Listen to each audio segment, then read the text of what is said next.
ਜਿਹੜਾ ਕੱਦਾਵਰ ਲੀਡਰ ਜਿਹਨੇ ਬੰਗਾਲ ਦੇ ਵਿੱਚ ਆ ਕੇ ਮਮਤਾ ਨੂੰ ਚੁਣੌਤੀ ਨਾ ਦਿੱਤੀ ਹੋਵੇ। ਇੱਕ ਔਰਤ ਲਈ ਇੰਨਾ ਵੱਡਾ ਲਾਓ ਲਸ਼ਕਰ, ਸਭ ਤੋਂ ਵੱਧ ਰੈਲੀਆਂ ਹੀ ਬੰਗਾਲ 'ਚ ਕੀਤੀਆਂ। ਧਰੁਵੀਕਰਨ ਕਰਾਂਗੇ ਤਾਂ ਘੱਟੋ ਘੱਟ ਜੇ ਮੁਸਲਮਾਨ ਵੋਟਾਂ ਨਹੀਂ ਤੋੜ ਸਕਾਂਗੇ ਤੇ ਹਿੰਦੂ ਤਾਂ ਰਹੂਗੀ। ਇੱਕ ਨਾਰਾ ਦਿੱਤਾ ਸੀ ਨਾ ਮਮਤਾ ਨੇ ਵੀ ਖੇਲਾ ਹੋਵੇ, ਉਹ ਮਮਤਾ ਨੇ ਦੱਸ ਦਿੱਤਾ ਵੀ ਖੇਲਾ ਐ ਹੋਵੇ। 2 ਮਈ ਦੀਦੀ ਗਈ, ਇੱਕੋ ਹੀ ਨਾਰਾ ਸੀ ਇਹਨਾਂ ਦਾ। ਪਰ ਹੁਣ ਦੇਖੋ ਉਹ ਗੱਲ ਉੱਥੇ ਆ ਕੇ ਵੀ 2 ਮਈ ਦੀਦੀ ਔਰ ਵੀ ਵੱਡੀ ਬਣ ਕੇ ਆ ਗਈ। ਪ੍ਰਧਾਨ ਮੰਤਰੀ ਔਰ ਅਮਿਤ ਸ਼ਾਹ ਹੁਣਾਂ ਨੂੰ ਕੋਈ ਸਵਾਲ ਕਰਨ ਵਾਲਾ ਹੈ ਨਹੀਂ। ਕਿਸਾਨ ਆਗੂਆਂ ਨੇ ਹੁਣ ਚੁਣੌਤੀ ਦਿੱਤੀ ਆ ਵੀ ਕਿਸਾਨਾਂ ਨੂੰ ਜਿਹੜਾ ਨਜ਼ਰ ਅੰਦਾਜ਼ ਕਰਨਾ ਉਹ ਬੀਜੇਪੀ ਨੂੰ ਮਹਿੰਗਾ ਪੈਣਾ ਸ਼ੁਰੂ ਹੋ ਗਿਆ ਹੈ। ਵਿਰੋਧੀ ਪਾਰਟੀਆਂ ਹੋਰ ਰਲ ਕੇ ਮਮਤਾ ਨੂੰ ਜੇ ਅਗਵਾਈ ਮੋਰੇ ਲਾ ਲੈਣ ਤਾਂ ਮੈਨੂੰ ਲੱਗਦਾ 24 ਦੇ ਵਿੱਚ ਪ੍ਰਧਾਨ ਮੰਤਰੀ ਜਾਂ ਬੀਜੇਪੀ ਨੂੰ ਵੱਡਾ ਇੱਕ ਟੱਕਰ ਦੇਣ ਵਾਲਾ, ਚਾਹੇ ਫਰੰਟ ਕਹਿ ਲੋ ਚਾਹੇ ਦੀਦੀ ਮਮਤਾ ਕਹਿ ਲੋ, ਇਹ ਮਿਲ ਸਕਦਾ ਆ।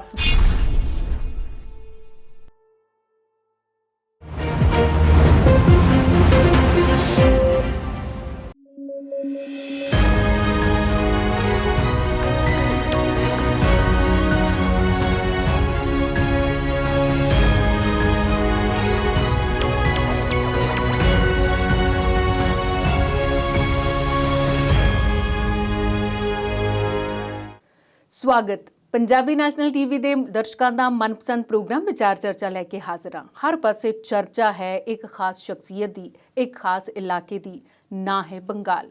ਬੰਗਾਲ 'ਚ ਮਮਤਾ ਭਾਵੇਂ ਆਪਣੀ ਸੀਟ ਤੋਂ ਗਈ ਹੈ ਹਾਰ, ਪਰ ਉਹਦੀ ਪਾਰਟੀ ਨੇ ਜਿੱਤ ਦਰਜ ਕਰਕੇ ਇਤਿਹਾਸ ਰਚ ਦਿੱਤਾ ਹੈ। ਇਸ ਤੋਂ ਇਲਾਵਾ ਕੁਝ ਹੋਰ ਚਰਚਾਵਾਂ ਨੇ ਜਿੱਥੇ ਕਿਸਾਨ ਆਗੂਆਂ ਦਾ ਇਸ ਜਿੱਤ ਤੇ ਕੀ ਕਹਿਣਾ ਹੈ, ਚੋਣ ਕਮਿਸ਼ਨ ਕਿਉਂ ਹੋਇਆ ਕੇਸ ਤੇ ਨਾਰਾਜ਼। ਇਹ ਤੋਂ ਇਲਾਵਾ ਕੁਝ ਹੋਰ ਮੁੱਦੇ ਵਿਚਾਰਾਂਗੇ ਆਪਣੇ ਮਾਹਿਰ ਮਹਿਮਾਨ ਦੇ ਨਾਲ। ਤੇ ਸਾਡੇ ਨਾਲ ਸਟੂਡੀਓ 'ਚ ਮੌਜੂਦ ਨੇ ਅਵਤਾਰ ਸਿੰਘ ਸ਼ੇਰਗਿੱਲ ਜੀ। ਅਵਤਾਰ ਸਿੰਘ ਸ਼ੇਰਗਿੱਲ ਜੀ, ਤੁਹਾਡਾ ਬਹੁਤ-ਬਹੁਤ ਸਵਾਗਤ। ਸ਼ੁਕਰੀਆ ਜੀ। ਸ਼ੁਰੂਆਤ ਬੰਗਾਲ ਦੀਆਂ ਚੋਣਾਂ ਦੇ ਨਤੀਜਿਆਂ ਤੋਂ ਕਰਦੇ ਹਾਂ ਜੀ। ਬੰਗਾਲ 'ਚ ਮਮਤਾ ਹੋ ਗਈ ਹੈ ਤੇ ਮਮਤਾ ਨੇ ਮਮਤਾ ਕਿੱਥੇ ਛਲਕਾਈ, ਪਰ ਉਹਨਾਂ ਦੇ ਇਲਾਕੇ ਦੇ ਲੋਕਾਂ ਨੇ ਆਪਣੀ ਮਮਤਾ ਉਹਨਾਂ ਪ੍ਰਤੀ ਕਿਉਂ ਨਹੀਂ ਦਿਖਾਈ? ਜੀ ਬਿਲਕੁਲ ਜੀ, ਤੁਹਾਡੀ ਗੱਲ ਸਹੀ ਆ ਜੀ। ਇਹਦੇ ਵਿੱਚ ਗੱਲ ਸ਼ੁਰੂ ਕਰਨ ਲੱਗਿਆ ਮੈਂ ਇੱਕ ਜ਼ਰੂਰ ਲਾਈਨ ਬੋਲਾਂਗਾ ਵੀ ਖੂਬ ਲੜੀ ਮਰਦਾਨੀ ਉਹ ਝਾਂਸੀ ਵਾਲੀ ਰਾਣੀ ਥੀ। ਜੀ, ਮਤਲਬ ਝਾਂਸੀ ਵਾਲੀ ਰਾਣੀ ਦਾ ਜੇ ਰੋਲ ਨੂੰ ਆਪਾਂ ਕਹੀਏ ਵੀ ਮਮਤਾ ਨੇ ਨਿਭਾਇਆ ਜੀ, ਤੇ ਬਾਖੂਬੀ ਨਿਭਾਇਆ ਉਹਨਾਂ ਨੇ।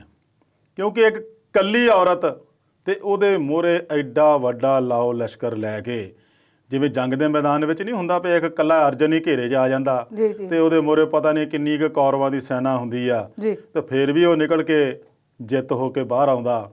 ਤੇ ਉਹੀ ਹਾਲ ਇੱਥੇ ਸੀਗਾ ਪਏ ਦਿੱਲੀੋਂ ਕਿਹੜਾ ਮੰਤਰੀ, ਕਿਹੜਾ ਆਗੂ ਜਾਂ ਇਹਨਾਂ ਦਾ ਕਿਹੜਾ ਕੱਦਾਵਰ ਲੀਡਰ ਜਿਹਨੇ ਬੰਗਾਲ ਦੇ ਵਿੱਚ ਆ ਕੇ ਮਮਤਾ ਨੂੰ ਚੁਣੌਤੀ ਨਾ ਦਿੱਤੀ ਹੋਵੇ ਜਾਂ ਮਮਤਾ ਨੂੰ ਹਰਾਉਣ ਲਈ ਆਪਣਾ ਪੂਰਾ ਜ਼ੋਰ ਨਾ ਲਾਇਆ ਹੋਵੇ। ਇੱਥੇ ਇੱਕ ਸਾਦਗੀ ਦੀ ਗੱਲ, ਇੱਕ ਤਹਿਜ਼ੀਬ ਦੀ ਗੱਲ ਤੇ ਇੱਕ ਆਪਣੇ ਲੋਕਾਂ ਦੇ ਵਿੱਚ ਵਿਚਰਨ ਦੀ ਗੱਲ, ਜਿਹਨੂੰ ਆਪਾਂ ਮਮਤਾ ਨੂੰ ਕਹਿੰਦੇ ਆ ਸਟਰੀਟ ਲੀਡਰ ਆ। ਉਹਨੇ ਉਹ ਸਾਬਤ ਕੀਤਾ ਵੀ ਵਾਕਈ ਸਟਰੀਟ ਲੀਡਰ ਜਿਹੜੇ ਆ ਉਹ ਉਨਾ ਜ਼ੋਰ ਬੇਸ਼ੱਕ ਲੋਕਾਂ ਦੇ ਸਾਹਮਣੇ ਆਉਣ ਵਾਲਾ ਨਹੀਂ ਰੱਖ ਸਕਦੇ ਜਿੰਨਾ ਵੱਡੇ ਲੀਡਰ ਰੱਖਦੇ ਆ, ਪਰ ਉਹਦਾ ਜਿਹੜਾ ਦਬਦਬਾ ਆ ਜਾਂ ਉਹਦਾ ਜਿਹੜਾ ਲੋਕਾਂ ਦੇ ਵਿੱਚ ਪਿਆਰ ਆ, ਸਤਿਕਾਰ ਆ, ਉਹ ਉਹਨਾਂ ਦੇ ਮਨਾਂ ਦੇ ਵਿੱਚ ਹੀ ਹੈ, ਜਿਹਨੇ ਇਹਨੂੰ ਇਸ ਤਰੀਕੇ ਨਾਲ ਵੱਡੀ ਜਿੱਤ ਦਵਾ ਦਿੱਤੀ ਆ, ਜਿਹਦੇ ਬਾਰੇ ਵੀ ਸ਼ੁਰੂ ਤੋਂ ਲੈ ਕੇ ਬੀਜੇਪੀ ਵਾਲੇ ਇੱਕੋ ਹੀ ਰੱਟ ਲਾ ਕੇ ਬੈਠੇ ਸੀ ਵੀ 200 ਤੋਂ ਪਾਰ ਸੀਟਾਂ ਤਾਂ ਹੋਈਆਂ ਹੀ ਹੋਈਆਂ। ਤੇ ਜਿਹੜੇ ਉਹਨਾਂ ਦੇ ਇਕੱਠ ਸੀ ਰੈਲੀਆਂ ਦੇ, ਉਹ ਤਾਂ ਐਂ ਲੱਗਦਾ ਸੀਗਾ ਵੀ ਜਿਵੇਂ ਸਾਰਾ ਬੰਗਾਲ ਹੀ ਲੁੱਟ ਕੇ ਲੈ ਗਏ ਹੁੰਦੇ। ਪਰ ਅਫਸੋਸ ਕਿ ਉਹ ਇਕੱਠ ਜਿਹੜਾ ਆ ਬੀਜੇਪੀ ਵਾਲੇ ਉਹਨੂੰ ਵੋਟਾਂ 'ਚ ਨਹੀਂ ਬਦਲ ਸਕੇ। ਕਈ ਕਾਰਨ ਇਹਦੇ ਵਿੱਚ ਆ ਜਾਂਦੇ ਆ।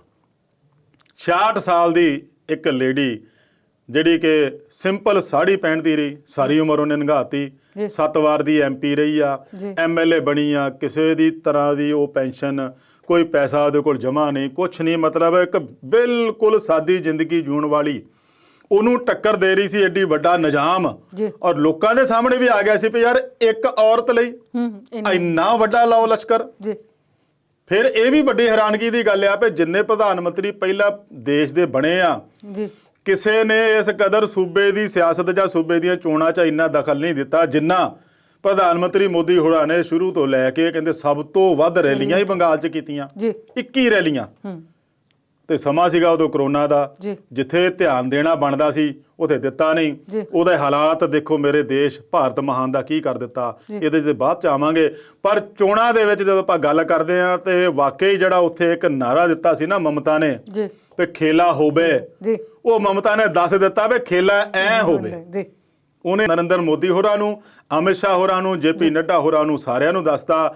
ਤੇ ਕਿਤੇ ਕਿਤੇ ਲੱਗਦਾ ਵੀ ਜੇ 200 ਸੀਟਾਂ ਦੀ ਇਹ ਰੱਟ ਲਾਉਂਦੇ ਰਹੇ ਤਾਂ ਉੱਥੇ ਜਾ ਕੇ ਰਾਜਨਾਥ ਸਿੰਘ ਨੇ ਵੀ ਭਾਵੇਂ ਦੱਬੀ ਆਵਾਜ਼ 'ਚ ਕਹਿਤਾ ਸੀਗਾ ਵੀ 200 ਸੀਟਾਂ ਆਈ ਜਾਣਗੀਆਂ, ਪਰ ਹੁਣ ਸਭ ਤੋਂ ਪਹਿਲਾਂ ਵਧਾਈ ਦੇਣ ਵਾਲਿਆਂ 'ਚ ਰਾਜਨਾਥ ਸਿੰਘ ਹੀ ਸੀਗੇ। ਤੇ ਘੱਟੋ ਘੱਟ ਅਮਿਤ ਸ਼ਾਹ ਹੁਣੀ ਜਾਂ ਹੋਰ ਵਧਾਈ ਦੇ ਦਿੰਦੇ, ਖੈਰ ਪ੍ਰਧਾਨ ਮੰਤਰੀ ਹੋਰਾਂ ਨੇ ਤੇ ਦੇਤੀ ਆ। ਦੇਖੋ ਫੈਕਟਰ ਉੱਥੇ ਬਹੁਤ ਕੰਮ ਕਰਦੇ ਆ। ਜੀ ਜੋ ਕੰਮ ਇਹਨਾਂ ਬੀਜੇਪੀ ਨੇ ਕੀਤਾ ਸੀਗਾ ਉਹ ਧਰਮ ਦੇ ਧਰੁਵੀਕਰਨ ਦਾ ਸੀਗਾ। ਜੀ ਉਹਦੇ ਵਿੱਚ ਉਹਨਾਂ ਨੂੰ ਸੀਗਾ ਵੀ ਧਰੁਵੀਕਰਨ ਕਰਾਂਗੇ ਤੇ ਘੱਟੋ ਘੱਟ ਜੇ ਮੁਸਲਮਾਨ ਵੋਟਾਂ ਨਹੀਂ ਤੋੜ ਸਕਾਂਗੇ ਤੇ ਹਿੰਦੂ ਤਾਂ ਰਹੂਗੀ। ਜੀ ਪਰ ਇਹ ਉਹਨਾਂ ਦੀ ਜਿਹੜੀ ਪਲੈਨਿੰਗ ਆ, ਉਹਨਾਂ ਦਾ ਪ੍ਰੋਪੇਗੰਡਾ ਆ, ਉਹਨਾਂ ਦੇ ਉੱਤੇ ਭਾਰੂ ਪੈ ਗਿਆ। ਨਾ ਤਾਂ ਉੱਥੇ ਧਰੁਵੀਕਰਨ ਮੁਸਲਮਾਨਾਂ ਦਾ ਹੋਇਆ, ਸਗੋਂ ਹਿੰਦੂ ਵੋਟ ਵੀ ਉਹ ਮਮਤਾ ਵੱਲ ਨੂੰ ਹੀ ਝੁਕ ਗਈ। ਕਾਰਨ ਇਸ ਦਾ ਇਹ ਬਣਿਆ ਵੀ ਇਹਨਾਂ ਦੀ ਜਿਹੜੀ ਬੋਲਣ ਦੀ ਸ਼ੈਲੀ ਸੀਗੀ ਉਹ ਇੱਕ ਪ੍ਰੌੜ ਸਿਆਸਤਦਾਨ ਵਾਲੀ ਨਹੀਂ ਸੀ। ਕਿਉਂਕਿ ਇੱਕ ਦੇਸ਼ ਦਾ ਪ੍ਰਧਾਨ ਮੰਤਰੀ ਜਦੋਂ ਇੱਕ ਲੇਡੀ ਨੂੰ ਬੇਸ਼ੱਕ ਮਜ਼ਾਕ ਦੇ ਤੌਰ ਤੇ ਕਹਿੰਦਾ ਸੀਗਾ ਤੇ ਉਹਦਾ ਜਿਹੜਾ ਅਸਰ ਬਹੁਤ ਦੂਰ ਤੱਕ ਜਾਂਦਾ ਸੀ, ਖਾਸ ਕਰਕੇ ਜਿਹੜੀਆਂ ਉੱਥੋਂ ਦੀਆਂ ਔਰਤਾਂ ਆ, ਕਿਉਂਕਿ ਉਹ ਬਹੁਤ ਰਿਚ ਕਲਚਰ ਵਾਲਾ ਪੱਛਮੀ ਬੰਗਾਲ ਹੈ ਜਿਵੇਂ ਪੰਜਾਬ ਆ ਆਪਣਾ, ਔਰ ਉਹ ਆਪਣੇ ਕਲਚਰ ਨੂੰ ਇੰਨਾ ਕੁ ਪਿਆਰ ਕਰਦੇ ਆ ਜਿੰਨਾ ਕੁ ਪੰਜਾਬੀ ਕਰਦੇ ਆ। ਉਹਦੇ ਤੋਂ ਬਾਹਰ ਨਹੀਂ ਜਾਂਦੇ। ਜਦੋਂ ਉਹਨਾਂ ਨੇ ਦੇਖਿਆ ਕਿ ਇੱਕ ਔਰਤ ਵਾਸਤੇ ਇਹੋ ਜਿਹੇ ਸ਼ਬਦ ਵਰਤੇ ਜਾ ਰਹੇ ਆ, ਇਹੋ ਜਿਹੀ ਸ਼ੈਲੀ ਵਰਤੀ ਜਾ ਰਹੀ ਆ, ਤੇ ਉਹਨਾਂ ਦੇ ਮਨ ਦੇ ਵਿੱਚ ਉਹ ਸੱਟ ਕਿਤੇ ਨਾ ਕਿਤੇ ਜ਼ਰੂਰ ਵੱਜੀ ਆ, ਜਿਹਦੇ ਕਰਕੇ ਉਹਨਾਂ ਨੂੰ ਬੀਜੇਪੀ ਨੂੰ ਇਸ ਕਦਰ ਨਕਾਰਿਆ। ਔਰ ਜਿਹੜੀ ਉਹ ਕਹਿੰਦੇ ਸੀਗੇ ਕਿ ਅਸੀਂ 200 ਸੀਟਾਂ ਆ, ਉਹ ਕਿਤੇ 100 ਦੇ ਲਾਗੇ ਵੀ ਨਹੀਂ ਰਹਿ ਗਈਆਂ, 70-78 ਦੇ ਤੱਕ ਪਹੁੰਚੀਆਂ, ਮੁਸ਼ਕਲ ਨਾਲ ਪਹੁੰਚੀਆਂ, ਜਿਹਦੇ ਵਿੱਚ ਚੋਣ ਕਮਿਸ਼ਨ ਦਾ ਬਹੁਤ ਵੱਡਾ ਹੱਥ ਰਿਹਾ ਇੱਥੋਂ ਤੱਕ ਵੀ ਪਹੁੰਚਾਉਣ ਦੇ ਵਿੱਚ। ਔਰ ਉਸ ਦੇ ਨਾਲ ਜੇ ਮੈਂ ਕਹਾਂ ਵੀ ਉਧਰ ਕਾਂਗਰਸ ਵਾਲੇ ਪਾਸਿਓਂ ਦੇਖੀਏ ਤਾਂ ਉਹਨਾਂ ਦਾ ਵੀ ਬਹੁਤਾ ਕੋਈ ਰੋਲ ਦਿਸਿਆ ਹੀ ਨਹੀਂ ਕਿਤੇ ਵੀ। ਧਰੁਵੀਕਰਨ ਦੇ ਨਾਲ ਇੱਕ ਹੋਰ ਗੱਲ ਆਉਂਦੀ ਆ ਕਿ ਉੱਥੇ ਰਘੁਵੰਸ਼ੀ ਇੱਕ ਹੈਗੇ ਆ, ਇੱਕ ਮਤੂਆ ਬਰਾਦਰੀ ਆ, ਤੇ ਇੱਕ ਹਿੰਦੀ ਭਾਸ਼ੀ ਜਿਹੜੀ ਹਿੰਦੀ ਬੋਲਣ ਵਾਲੇ ਲੋਕ ਆ।